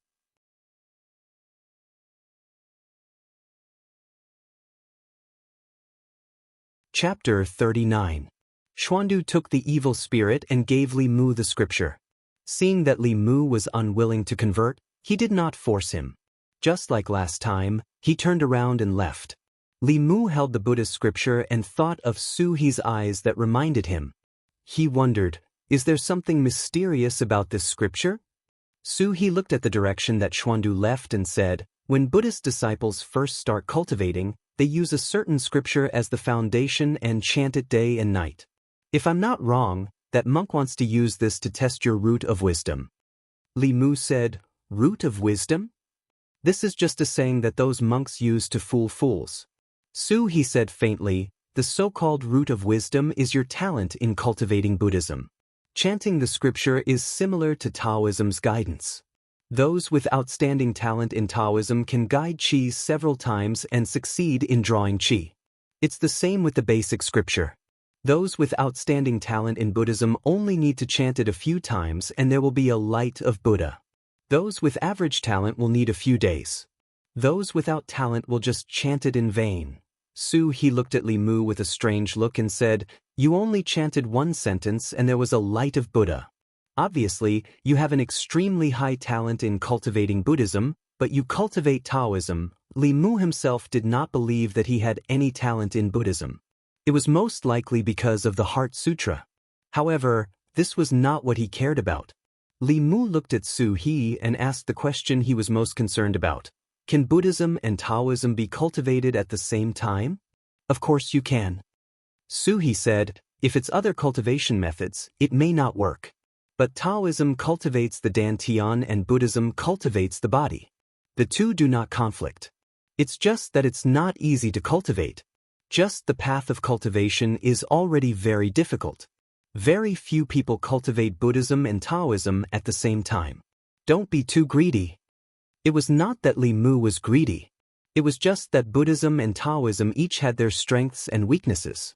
If he cultivated both at the same time, he could learn from each other's strengths and weaknesses. When fighting with others, he would have more trump cards to protect himself. If Li Mu only cultivated Taoism or Buddhism, he would not have been able to last until Su He arrived in the fight with the lizard spirit. He did not have to cultivate Buddhism to a high level. As long as he had a little Buddhist mana, he could use part of the power of the Heart Sutra. When he met with demons and ghosts, he could both attack and defend, providing double protection. The beginning cultivation of Buddhism was simpler than Taoism. One only needed to recite the scriptures, while the other needed to cultivate the soul painstakingly. However, this did not mean that the cultivation of Buddhism was easier than that of Taoism. The lower three levels of Taoism, soul refining, soul concentrating, and spirit concentrating, were to build the foundation for later cultivation. Buddhism's beginning cultivation was easy, but the difficult part was the cultivation of the heart. The characteristic of easy at first and difficult at last was suitable for Li Mu. After all, he originally walked the path of Taoism. He did not want to cultivate Buddhism to a high level. After keeping the Taoist books and Buddhist scriptures, Li Mu bid farewell to Su He and walked along the official road to the county. The Bay of Clearwater was not far from the county. Li Mu often walked and it would take about an hour. If he knew how to draw the spirit travel talisman, he could save a lot of time. Unfortunately, he only knew a few fulu. With his current low level of mana, he could draw even fewer. The spirit travel talisman required a soul-concentrating realm cultivation to draw. Currently, Li Mu was unable to do it. The battle with the lizard spirit was a blow to Li Mu's head. In the past, his cultivation was low. He relied on his thunder technique to restrain demons and ghosts. He did not care about demons and ghosts. The result was that if Su He did not appear, his body would have been eaten by the lizard spirit. Even his soul would have been devoured. This dangerous experience reminded Li Mu that he was a newbie who had just stepped into the cultivation world. Before he had absolute power, he must be careful. After returning home, Li Mu threw all the miscellaneous matters to the back of his mind and focused on the soul-concentrating realm. He had already condensed the first soul, Dog Corpse. The second soul was the third soul, Sparrow Shade. Sparrow Shade was born from sorrow. Sorrow, grief, mourning, pity, they were all part of sorrow. How could he make others feel these emotions? Theoretically speaking, writing a book was the easiest way to mobilize the emotions of most people. Once the readers were immersed in the story, they would feel joy, anger, sadness, or sadness according to the plot. The more popular the novel, the more readers, the more powerful the emotions. But to condense the soul-concentrating realm through this method, it was difficult. Li Mu needed to be face-to-face with someone to absorb their emotions. Beyond a certain distance, the art of inducement would be useless. Although this method did not work, the general idea was correct.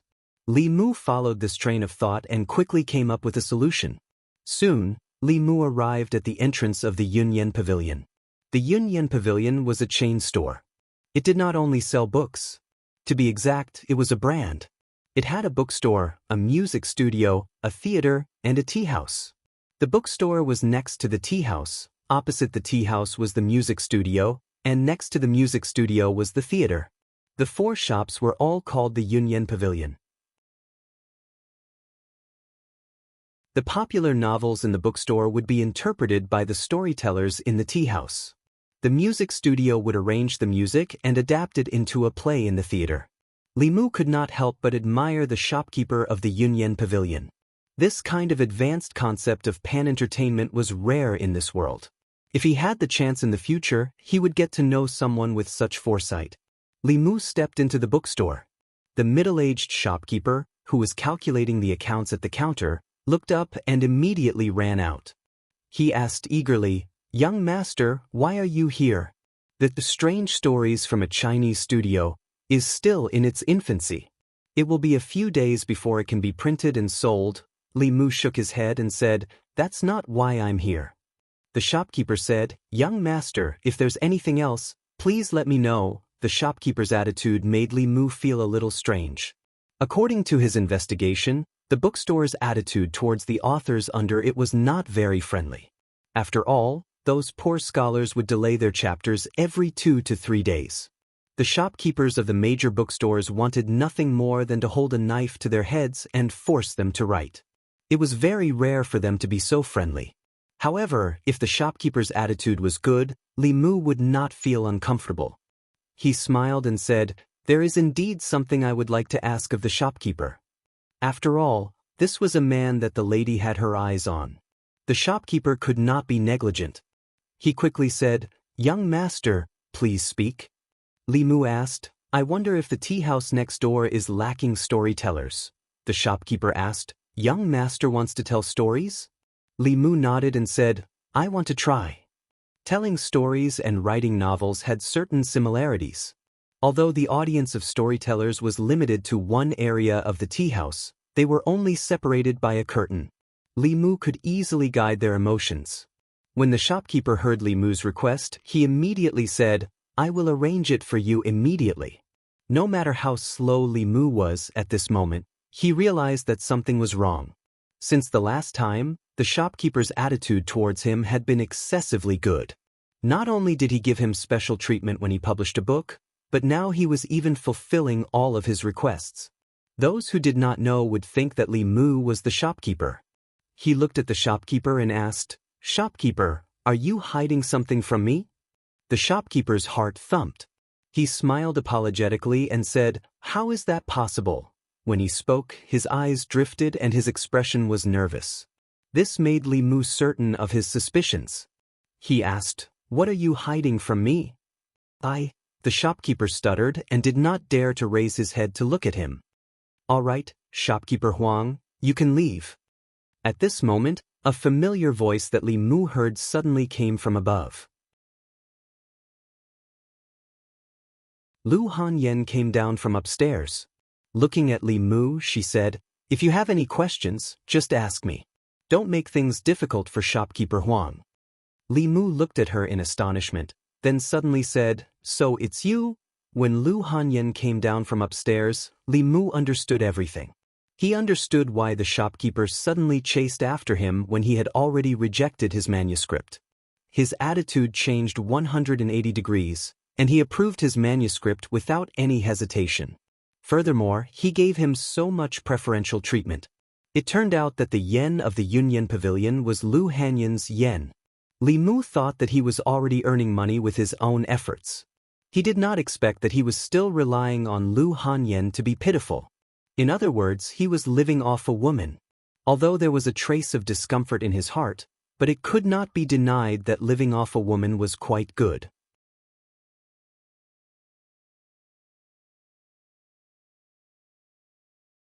Chapter 40. Yunyan Pavilion. The shopkeeper brought over some good tea. After the two sat down, Lu Hanyan looked at Li Mu with some confusion and asked, "Why did you want to become a storyteller?" No matter how she thought about it, she couldn't connect a bailiff to a storyteller. Li Mu couldn't tell her that he wanted to condense the sparrow shade as soon as possible and regain his masculinity, so he could only say, "A bailiff's monthly salary is 500 coins. It's only enough to eat?" Lu Hanyan froze for a moment, then she remembered something and said apologetically, "Sorry, I forgot that you still have to help me draw talismans. How about I give you some money?" "No need." Li Mu waved his hand and said, "If it wasn't for you, no bookstore would be willing to print my books. You've already taken care of me so much, so how can I take your money?" Lu Hanyan asked, "But you have to be a bailiff, write a book, and tell a story.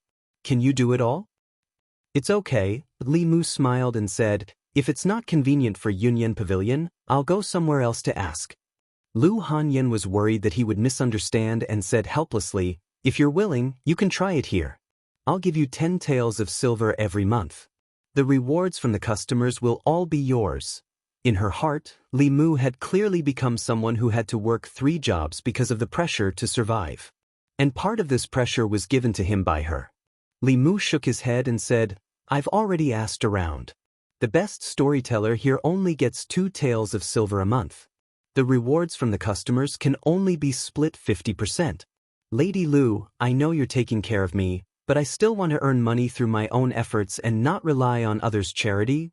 Lu Hanyan was worried that her insistence would hurt Li Mu's fragile self-esteem, so she could only nod and say, "Okay then." It wasn't that Li Mu wasn't moved by the salary of 10 taels of silver. Who wouldn't want money? It was just that he owed Lu Hanyan too much. If he calmly accepted her help, what was the difference between being her sugar daddy? Although there was always a voice in his heart telling him to say yes to her so that he wouldn't have to work so hard, his pride as a man won in the end. Lu Hanyan stood up and said, "Wait here for a moment. I'll arrange it." Of the 4 shops in the Yunyan Pavilion, the music shop had the best business, followed by the opera house, the bookstore, and finally the tea house. After all, the people who came to this kind of place were all young people who had time and money to spare. Watching beautiful girls singing and dancing was much more interesting than listening to the old man talking to himself. However, storytellers also had a lot of fans. When Li Mu walked into the tea house, he saw more than a dozen customers drinking tea while listening to the old man on the stage. Listening to the story was free, but most of the customers would order a pot of tea and a few side dishes when listening to the story. Most of the tea house's income came from this. Occasionally, there would be generous customers who would take out their money pouches and tip the storyteller. The tea house would deduct half of the money and the rest would be the storyteller's extra income. After a while, the old man finished his story and a customer shouted from below, "It's still early today, tell us another story." At this time, a waiter walked up to the old man's ear and whispered a few words. The old man stood up and clasped his hands to the audience. He smiled and said, "This old man isn't feeling well today, so I'll stop here. Today, a new storyteller came to our shop. Why don't you all listen to his story?" When the old man finished speaking, there was a commotion among the customers below the stage. "A new person? What's so good about a new person? Among these people only you, old man song, have a good story. Let's go, let's go." After the old man stepped down from the stage, several people immediately paid the bill and left. The tea house manager looked at Lu Hanyan and said awkwardly, "Miss, this?" Lu Hanyan shook her head and said, "Continue listening." The few customers who stayed either had their tea just served or had not finished the side dishes they ordered. Although they were still sitting there, their eyes moved away from the stage. It was not until two of the waiter moved a screen to the stage that the crowd glanced at it in surprise. What's going on? Why is it blocked? So mysterious. What kind of gimmick is this? Hurry up and drink. After finishing this pot of tea, we'll listen to music on the other side. Li Mu came up from the backstage and sat on the chair behind the screen. As a bailiff, he patrolled the streets every day. Not everyone in Xianxia County knew him, but at least most of the people on Weiyang Street were familiar with him. Therefore, he asked Lu Hanyan for a screen to block his view.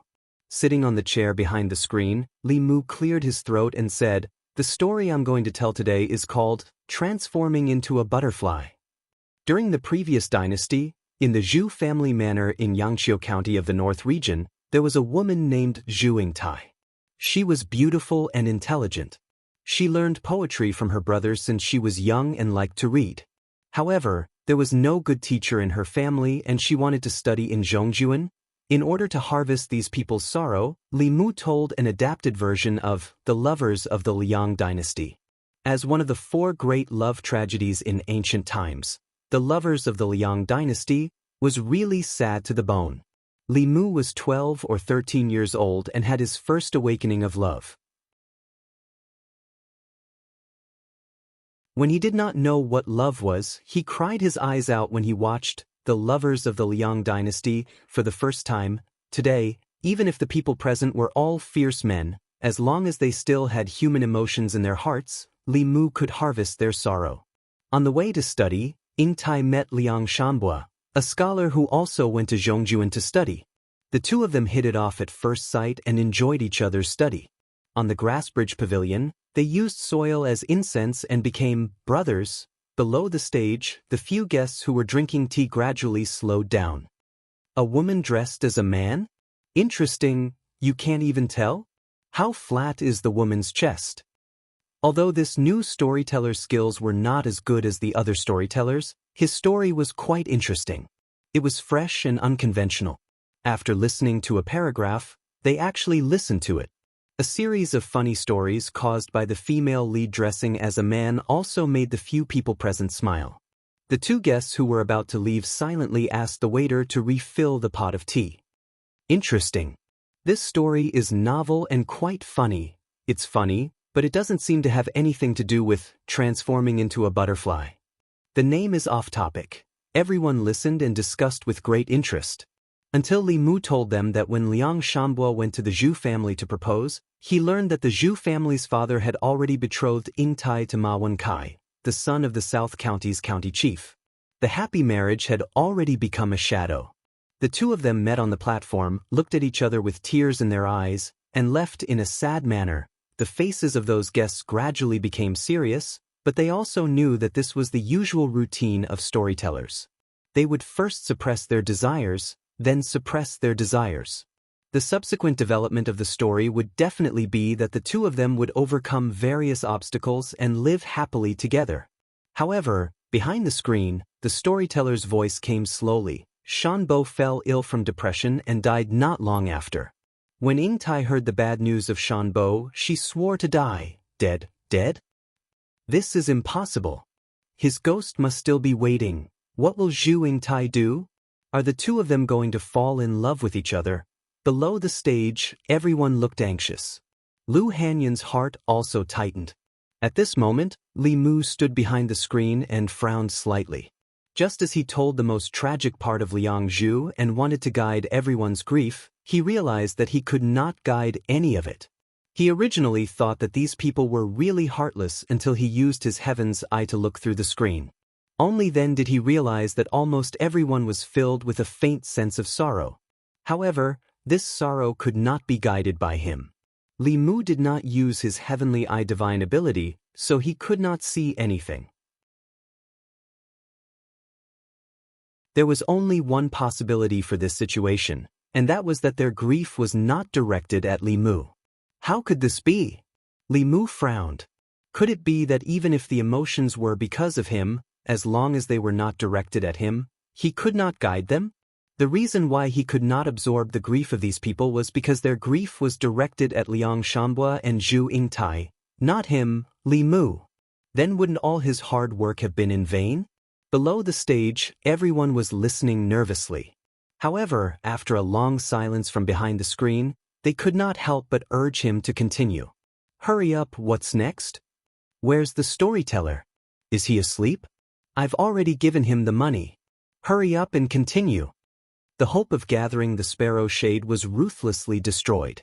Li Mu was depressed. He said impatiently, "There's nothing next." Below the stage, there was a moment of silence. Then the atmosphere exploded. What did you say? He hasn't finished yet. How can he only tell half a story? Bastard, you dare to play with us? Hearing the angry roars of the crowd and feeling the boundless anger coming from behind the screen, Li Mu was stunned on the spot. Although he did not collect any grief today, the progress of collecting anger had greatly exceeded Li Mu's expectations. His heart stirred, and he immediately came up with a brilliant idea. Li Mu jumped down from behind the screen and said loudly, "That's all for today." Listen to the next episode. Below the stage, everyone was enraged. Bastard, come back here. Don't even think about leaving today. How dare you play this game? Do you believe that I won't beat you to death? Li Mu hid behind the stage and took a deep breath.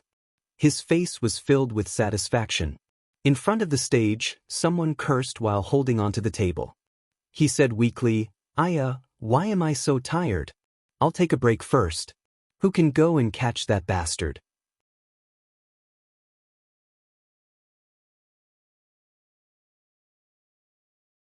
Chapter 41. Li Mu slipped out of the back door of the Yunyan Pavilion with a satisfied expression on his face. He slipped back to his own home. Although the gathering of grief did not go as smoothly as he had expected, it was not a bad thing for him if he could condense the second soul-concealing arrow through the anger.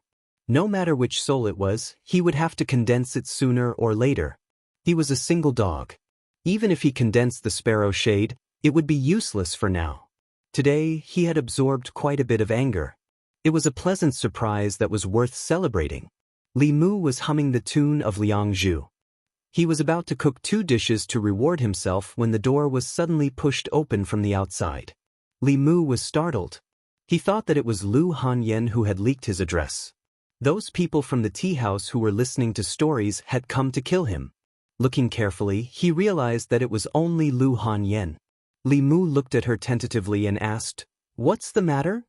Lu Hanyan quickly walked to his side and asked, "Uncle Shan died of illness. What about Ingtai? What happened to Ng?" Li Mu thought that something big had happened. As he washed the vegetables, he said casually, "When Ingtai was forced to get married, she took a detour to Uncle Shan's grave to pay her respects. Under Ingtai's grief, wind, thunder, and lightning raged. Uncle Shan's grave exploded. Ingtai jumped into the grave. The grave closed, the wind stopped, and the rain stopped. A rainbow hung high in the sky. 2 butterflies flew out of the grave and danced in the mortal world." Lu Hanyan looked at him in a daze. She said in disbelief, "Ingtai died for love? Uncle Shan didn't come back to life?" Li Mu glanced at her and said, "Do you think this is one of those ghost stories where people die and come back to life?" Lu Hanyan said firmly, "No, you have to let Uncle Shan come back to life.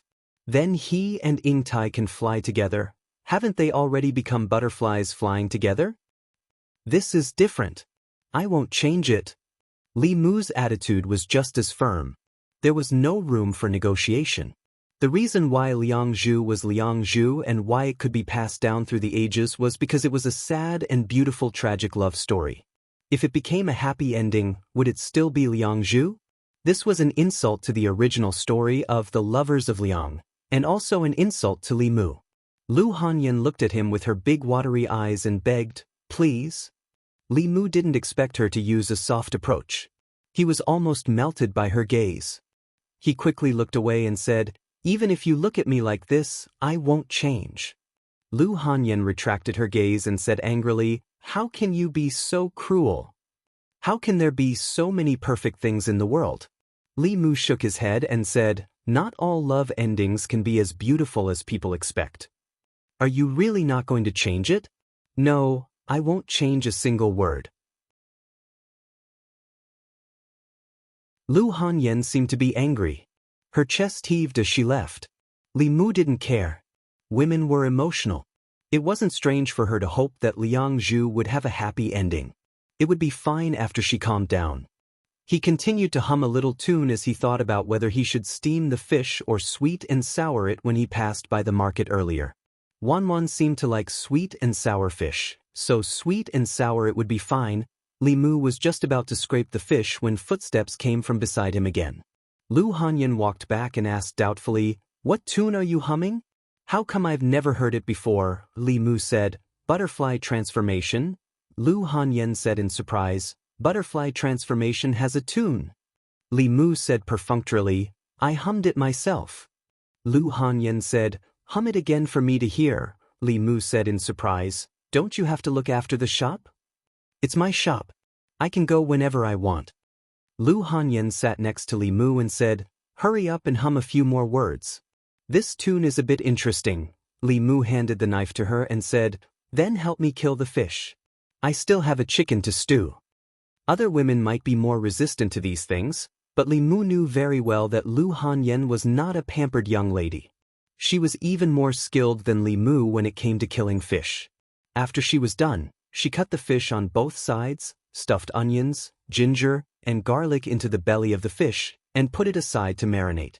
Li Mu was not a music major, so he could not remember all the notes of Liang Zhu, but he could still hum a long section.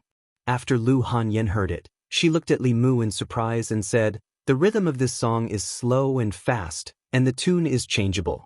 Moreover, it is secretly in line with the story of butterfly transformation. You are definitely not humming it yourself." Li Mu shook his head and said indifferently, "If you don't believe me, then forget it." Lu Hanyan looked at him a few times and then walked out of the courtyard. After a while, Wanwan ran over and saw Li Mu busy in the kitchen with marinated fish. She said happily, "We are eating fish today." Li Mu asked, "What flavor do you want to eat? Steamed, boiled, fried, roasted, or sweet and sour?" The girl thought for a moment and said, "Let's eat steamed. Young lady likes to eat steamed." Li Mu steamed the fish into the pot. With Wanwan sitting in front of the stove to light the fire, he went to the courtyard to refine the anger he had absorbed today. At a certain moment, Li Mu suddenly heard a melodious music. The familiar melody made Li Mu stunned for a moment. He almost thought that he had returned to his previous life. The music came from next door. It was Liang Zhu's tune. Although it was somewhat different from the original version, just by listening to Li Mu hum a section, he was able to infer the score almost exactly. Lu Hanyan's attainments in music made Li Mu admire Li Mu. To be able to hear the music he was incomparably familiar with in this unfamiliar world, at this moment, the satisfaction and joy in Li Mu's heart could not be described with words. Not long after the music stopped, Lu Hanyan walked in again and asked Li Mu, "Is there a complete score for this song?" "Not at the moment." Li Mu shook his head and said, "Wait until I think of a complete one. I'll let you try to hum it again." The fulu that Li Qin gave him last time had lost its effect. He had to find a chance to ask for another one. At that time, he would be able to hum the complete song of Liang Zhu. "I have an idea." Lu Hanyan looked at him and said in a negotiating tone, "In the next few days, we can let them talk more about butterfly transformation. If the story of butterfly transformation is popular, we can let the bookstore publish it as a book. The music house and theater can also use it as a prototype to compose a song or make it into a play." It had to be said that Lu Hanyan was very business-minded. Now, she wanted to turn Liang Zhu into an IP and develop the copyright for multiple lines. Li Mu wanted the 7 emotions. Although he did not care about its commercial value, Lu Hanyan's words made him think of a way to collect grief. Since everyone's grief was directed at Liang Shanbo and Zhu Yingtai, Li Mu could not absorb it. But what if he was Liang Shanbo? "You can decide for yourself." Li Mu looked at Lu Hanyan and said, "I only have one request." Lu Hanyan said, "Don't worry, you will be satisfied with the reward." Li Mu shook his head and said, "It's not about the money." Lu Hanyan was confused. "Then what is it?" Li Mu said seriously, "After the story of butterfly transformation is made into a play, I want to act as Liang Shanbo." Lu Hanyan said, You know how to act? Li Mu, no, but I can learn. Lu Hanyan shook her head and said, a quarter of an hour on stage is 10 years of work off stage. You can't learn it, Li Mu suddenly sighed and said, actually, I have a dream of acting since I was young.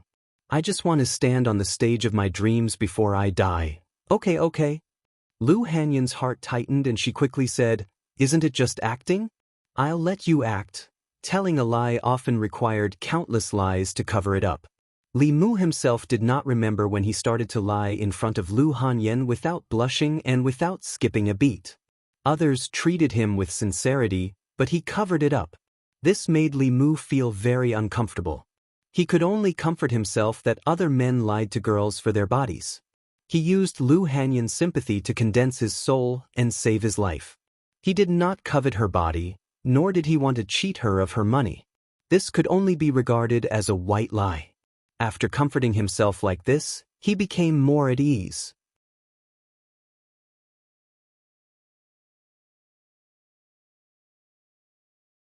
Chapter 42.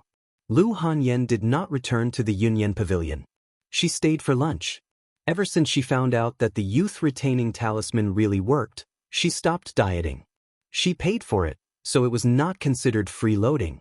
Moreover, half of the dishes on the table were made by her. Li Mu was very willing to share some of the food with her.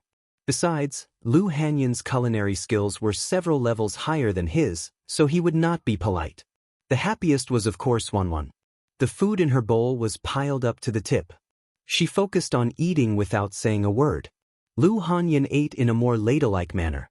She would only speak to Li Mu after swallowing the food in her mouth. Then it settled. You will write the initial script of butterfly transformation. When the time comes, I will get someone to change it into a play. As for the profits, I will give you enough for the play. As for the book, I suggest you share the profits with the bookstore. You can do as you see fit. Li Mu was not as interested in money as Xianxia. What he cared about was how to capture the audience's emotions. Lu Hanyan returned to the store after lunch. She needed to plan a series of matters related to the adaptation of Liangzhu. Li Mu first practiced swordsmanship in the yard for a while. He had to familiarize himself with the sword manual Li Qing gave him first. Spells were powerful, but one's skills had to be able to keep up. In a fight between low-level cultivators, the level of cultivation was not the deciding factor. Fist and foot skills were equally important. In the middle three realms, cold weapons and ordinary fist and foot skills were of little use in a fight. After practicing a few times, Li Mu returned to his room and sat cross-legged on the bed. He took out the basic scripture that Xuandu gave him and began to chant in a low voice. The basic cultivation of Buddhism was much simpler than that of Taoism. Li Mu could feel that when he chanted the scripture, there was an extremely weak fluctuation of the power of heaven and earth around him. Others might not be able to sense it, but he was someone who frequently courted death. Who knew how many times he had suffered from the backlash of the power of the heavens and earth? Thus, he was extremely sensitive to the power of the heavens and earth. This meant that the basic sutras of Buddhism did not belong to the category of supernatural powers. Instead, they belonged to the category of Taoist techniques. They were in line with the laws of the world and were almost equivalent to the Heart Sutra that had been weakened countless times. After reciting a few sentences, Li Mu suddenly opened his eyes and a thought appeared in his mind. Since chanting this basic sutra could increase one's magic power, then what about chanting the Heart Sutra? Li Mu immediately put down the Dharma Sutra and began to chant the Heart Sutra in a low voice. As expected, he discovered that the Buddhist mana in his body flowed much faster. This meant that chanting the Heart Sutra would speed up the growth of his magic power. The only bad thing was that when he chanted the Heart Sutra, a halo of light would appear on his body. It was like the sun, shining brightly. In order to not be discovered by others, he could only cultivate silently in his own bedroom, which made him quite vexed. Li Mu did not know if other monks were like this. If there was a chance in the future, he would have to ask Xuandu. In the next few days, the county office was peaceful. Nothing major happened. Li Mu's area of jurisdiction was even more peaceful. Not even a small public security case occurred. Li Mu spent most of his time in the guard room. He painstakingly studied the only spell that he could learn in the soul refining stage other than the Dao Yin, the rock leap technique. Although it was called a spell, it was actually a light body technique. After learning this technique, one's body would be as light as a swallow. It would not be a problem to fly over roofs and vault over walls. It would not be a problem to walk over a widow's wall at night. It sounded the same as the qin gong in Wuxia novels.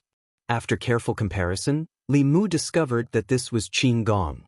It was just that in Wuxia novels, qin gong required internal energy. Here, it required magic power. If there was a fundamental difference between the two, it would be that qin gong required at least 10 years or even tens of years of cultivation. But Li Mu only used 3 days to master the trick of the rock leap technique. He stood in his own courtyard. With just a light jump, he would be able to jump to Lu Hanyan's courtyard. In addition, if he used the rock leap technique to run at full speed, although the speed was not as fast as the spirit travel talisman, it was still comparable to a horse carriage. The bailiff's daily patrols were actually very free. Many people habitually patrolled one round and then did their own things. For example, Xianxia liked to go to the casino to gamble. Li Si randomly walked into a brothel on the street. When it was time to eat, he was even more free. After Li Mu returned home and changed his clothes, he secretly went to the Yunyan Pavilion.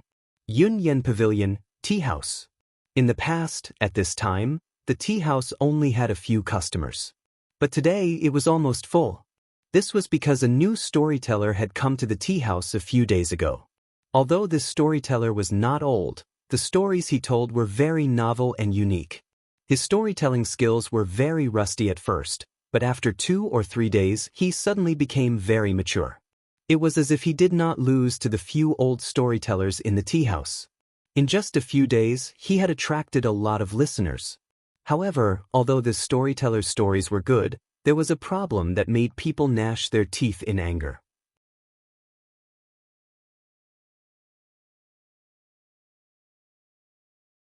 However, when he returned to the Bay of Clear Water, he saw an unbelievable scene. Everyone held their breaths and waited quietly for him to continue. Li Mu was silent for a moment before he spoke again. If you want to know what will happen tomorrow at the same time, see you there, shameless bastard. This again. What did that old man see? Get the hell out here, I have plenty of money. Li Mu took the opportunity to absorb a wave of anger. When he escaped from the backstage, he found a group of people aggressively blocking the back door. At first, he was stunned, then his face showed anger. He asked, "Did you see that bastard?" The leader frowned and asked, "He's not inside?" Li Mu shook his head and said, "No, I just came out. He shouldn't have run away yet. It's not too late to go in and block him. That bastard always stops at interesting places. Don't let me catch him. If I catch him, I'll break his legs. P.S. Thank you to Tong Tang's leader. Tong Tang's Harry Potter, the Invincible Genius, is still being serialized. Readers who like it can take a look. Harry Potter's harem is a masterpiece that cannot be missed.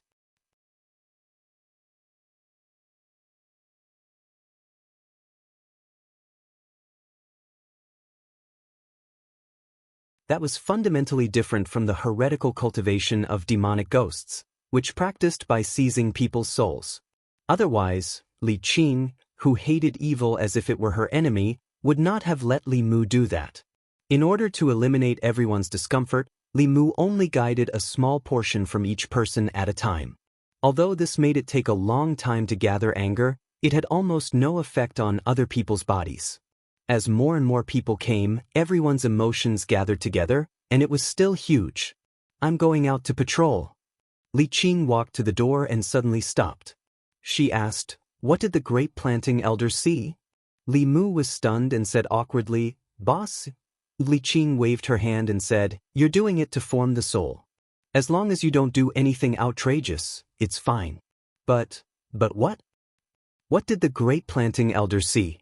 Li Mu coughed softly and said, "He saw the 2 water ghosts, the young man who passed by that day, and the Taoist priest, working together to steal all his grapes." "Grapes?" Xianxia walked in with a book in his arms and asked, "Where are the grapes?" "Li Mu, did you buy grapes?" There are no grapes. You must have heard wrong. Li Qing's figure had already disappeared. Li Mu returned to his seat and continued to refine the anger in his body. Xianxia sat at another table and flipped through the book with great interest. 2 hours later, Li Mu stood up and felt that he had only refined a tenth of the anger in his body. He sighed helplessly. Xianxia had just gone out to patrol. When he came in, the thick book in his arms was on the table beside Li Mu. Li Mu was bored to death. He took the book and flipped through a few pages. He found the content of the book to be quite interesting. This book was called Records of the Monsters of the 10 Continents. It introduced the commonly seen monsters on the 10 continents and 3 islands in detail. It also explained their habits and characteristics in detail. Li Mu flipped to a page that introduced the Bat Demon. The book said that the Bat Demon opened its consciousness in 20 years, molded its fetus in 50 years, and transformed its form in 100 years. It liked to suck the blood of humans and animals and could use sound wave attacks. In the 13th year of Yuanfeng, the Bat Demon of the northern county, Zhou County, caused trouble and killed more than 10 people. 3 students of Fulu School worked together to slay it. If the Bat Demon could live for 20 years, it would gradually develop intelligence. After 50 years, its intelligence would mature and its body would gradually transform. In 100 years, it would be able to transform into a human form. Its innate ability was sound wave attacks. Coupled with their ability to fly and dodge, ordinary cultivators would find it difficult to fight them. Demons like the Earth Dragon and Vermilion Palace often used their tongues as weapons. They were good at hiding and moving stealthily.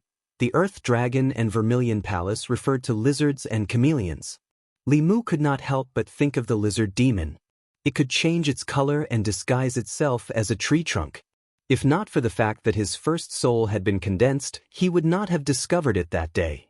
These shape-shifting demons were equivalent to cultivators in the assembled god realm. They also had racial talents that humans did not possess. They were very difficult to deal with. Li Mu flipped through a few more pages and saw something that interested him. The Fox clan is the most intelligent of all demons. They are good at seduction techniques and illusions. They can learn Dao techniques and divine abilities. With every realm they advance, they will grow an additional tail. 1 to 3 tails are demon foxes, 4 to 6 tails are spirit foxes, 7 to 8 tails are black foxes. Foxes with 9 tails are called heavenly foxes. They seize the fortune of heaven and earth and defy yin and yang. They are the supreme of all demons and can command all demons. The descendants of the heavenly foxes possess the bloodline of the heavenly foxes. They call themselves the Immortal Fox Clan. They cling to the karma of the human world. They repay kindness and revenge. They can form good karma, but they can never plant evil karma. Remember. At the mention of the Fox Clan, Li Mu recalled the talking fox he had saved. At that time, Li Mu only cared about bandaging its leg. He remembered that it seemed to have only 1 tail, but he was not very sure. Although it was only a fox, it was still a female fox. He could not stare at its butt. The descendants of the heavenly foxes would repay kindness. He did not know if it was a descendant of the heavenly foxes. If it was, how would it repay Li Mu? Would it turn into a girl to repay his kindness? Xianxia, did you steal my book again? While Li Mu was thinking, old Wang limped in from outside the door. His shout interrupted Li Mu's fantasy. Li Mu closed the book and said, "The book is here." "Where is Xianxia?" Old Wang walked in and scolded angrily, "This bastard came to steal books again when I was in the outhouse. I don't know how many books he has sold to the county government. If it weren't for the fact that I needed him to help me with my funeral after my death, I would have caught him and brought him to see the Lord." Old Wang was responsible for all kinds of files in the county government. His room on duty was bigger than everyone else's. In addition to the files, there were also some other materials on display. For example, the book in his hand, Records of Monsters in the 10 Continents, could be used in many cases.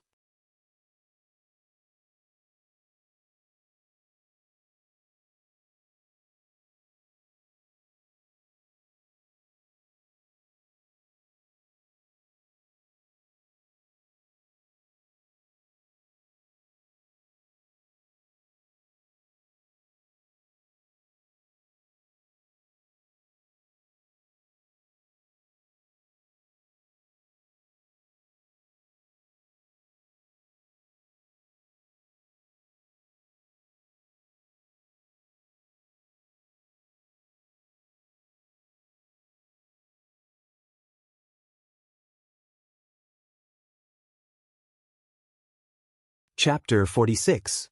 Thank you, Immortal Master. Thank you, Immortal Master. The two weasels knelt on the ground and kowtowed to a human. It looked a little strange, but Li Mu did not care about this. His mind was full of how to explain to Li Qing that he had Buddhist mana. Last time, I met the senior monk who saved me. He said that I was fated with Buddha and wanted me to become a monk. I refused him righteously. Then, he gave me a scripture and asked me to read it when I was free. Later, I found that my body could actually glow when I read the scripture. Li Mu looked at Li Qing with a serious face and said, "That's what happened. If you don't believe me, you can go to the Jinshan temple and find Master Xuandu to verify it. I didn't become a monk. I still want to marry a wife in the future. After all, Taoism and Buddhism were two different schools. Moreover, in terms of believers, Buddhism and Taoism faintly opposed each other. He could not let Li Qing misunderstand that he was two-timing. More importantly, he could not let her misunderstand that he had converted to Buddhism and that the world was empty. Li Qing was just a little surprised, but she did not blame or feel dissatisfied. She said, "Buddhism and Taoism are just forms of cultivation. You can choose any path. But for you now, the most important thing is to condense your soul. When the 7 souls have been condensed, you can choose whichever way of cultivation you choose. It is your freedom." Li Mu explained, "I didn't waste too much time. I just thought about it when I was free. I won't become a monk. I can't get married if I'm a monk." After explaining this matter, Li Mu looked at the two weasels again and said, "Although you didn't hurt anyone, you stole the poultry and livestock. You have caused the people of Zhang village to suffer for no reason. You have to compensate them." Of course. The weasel nodded and said, "I don't have the money of humans. But over the years, I have saved some Ganoderma herbs. I wonder if they can be used as a substitute?" It was just a matter of a few chickens and 2 sheep. The medicinal herbs that the two spirits had their eyes on were definitely not of a low age. It was more than enough to compensate the villagers for their losses. Li Mu glanced at them and said, "Let's go back to the county government first. As for how to compensate, it's up to the county magistrate to decide." If it was some petty theft within the jurisdiction, Li Mu could settle it by himself. However, since it involved demons and had caused panic among the villagers, it would be more troublesome to deal with the case. Li Mu could not make the decision by himself. The weasel nodded repeatedly. "This little demon will listen to Master Immortal." Li Mu looked back at Li Qing and said, "Chief, it's getting dark. Let's go back." Just as he took a step forward, Li Qing grabbed his wrist. Li Qing held Qing Hong in one hand and said to Li Mu, "Stand behind me."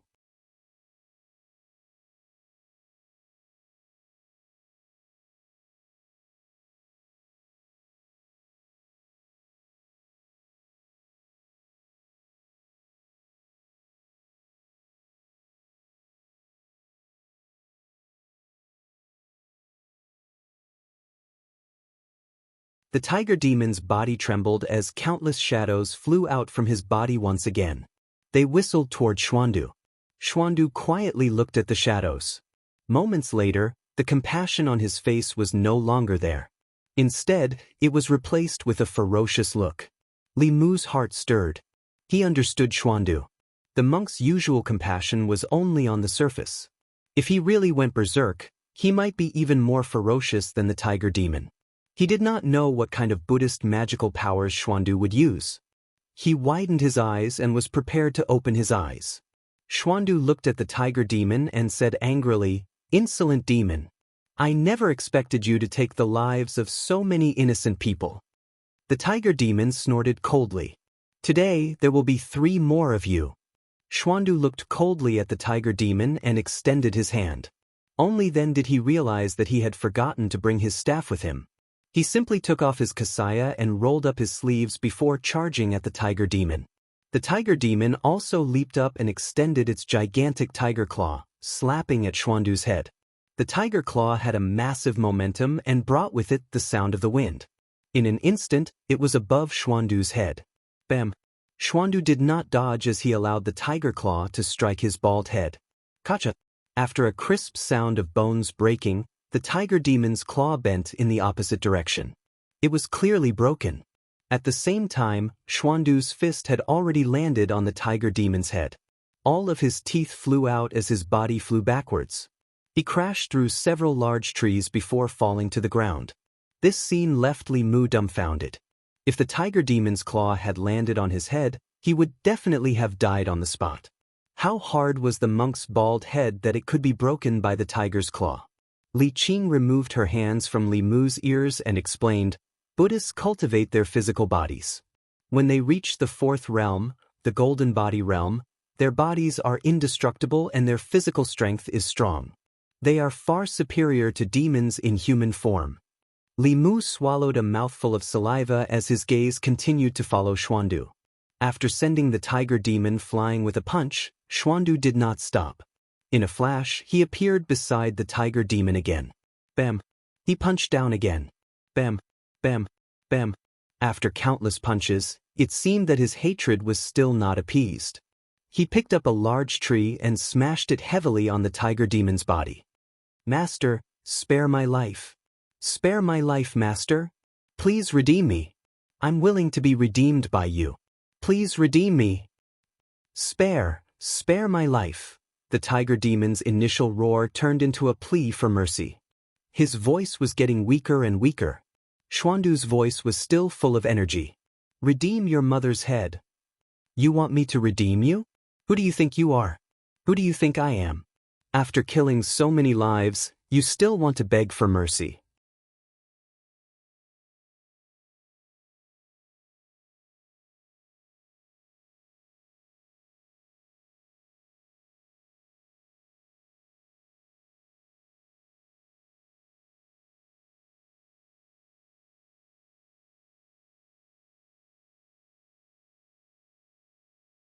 One was the ordinary scripture, which was also the scripture that believers chanted daily.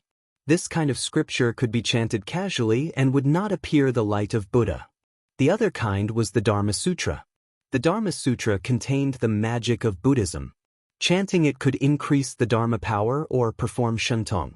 The light of Buddha was the most common shentong of Buddhism. Of course, the Jinshan temple would not put the Dharma Sutra in the meditation room. The one in Li Mu's hand was just an ordinary scripture. A few days ago, when he asked for a few talismans from Li Qing and used them to search his memory, Li Mu found that among the few Buddhist scriptures that he had read, only the Heart Sutra could cause the light of Buddha to appear. He could not explain the reason, but he was not greedy. The Heart Sutra had saved him many times. As his Dharma power increased, he might find other magical uses. He sat cross-legged on the futon and began to chant the Heart Sutra silently using the art of silence. This time, there was no golden light on Li Mu's body. Previously, he felt that when a monk cultivated, he should not become a walking light source, illuminating wherever he went. On the way to the Jinshan temple, Li Mu asked Xuandu and found out that when chanting the Dharma Sutra, the light of Buddha could be concealed. Xuandu wanted to persuade Li Mu to convert. When he talked about this concealment method, he was not stingy and taught him immediately. Li Mu could finally cultivate Buddhism without worrying about the problem of the light. While Li Mu was chanting and cultivating in the Jinshan temple, in the Buddhist hall, a few novice monks looked up. Light and shadow intertwined on their faces, flickering. If one looked closely, they would find that it was not their faces that were flickering, but the golden body of the Buddha statue in the hall that was emitting a golden light. One of the novice monks reacted and immediately said, "Go and tell the abbot." Li Mu was cultivating when he suddenly heard the sound of footsteps outside the meditation room, disturbing his concentration. He thought that the Jinshan temple was on fire. When he opened the door, he saw Li Qing coming out of the meditation room next door. Li Mu was puzzled and asked, "What happened?" Li Qing looked in the direction of the Buddhist hall and said, "I heard from the monks that the Buddha statue in the hall was shining for no reason just now." Li Mu and Li Qing were only guests and it was not good for them to walk around in the temple. Therefore, although he was curious, he did not go and join in the fun. He only asked Li Qing, "The Buddha statue can also shine?" Li Qing explained, "The Buddha statue in the Jinshan temple has been worshipped by pilgrims all year round and has long been a kind of spiritual treasure. The Buddha statue will not shine for no reason. It should be because it is attracted by something.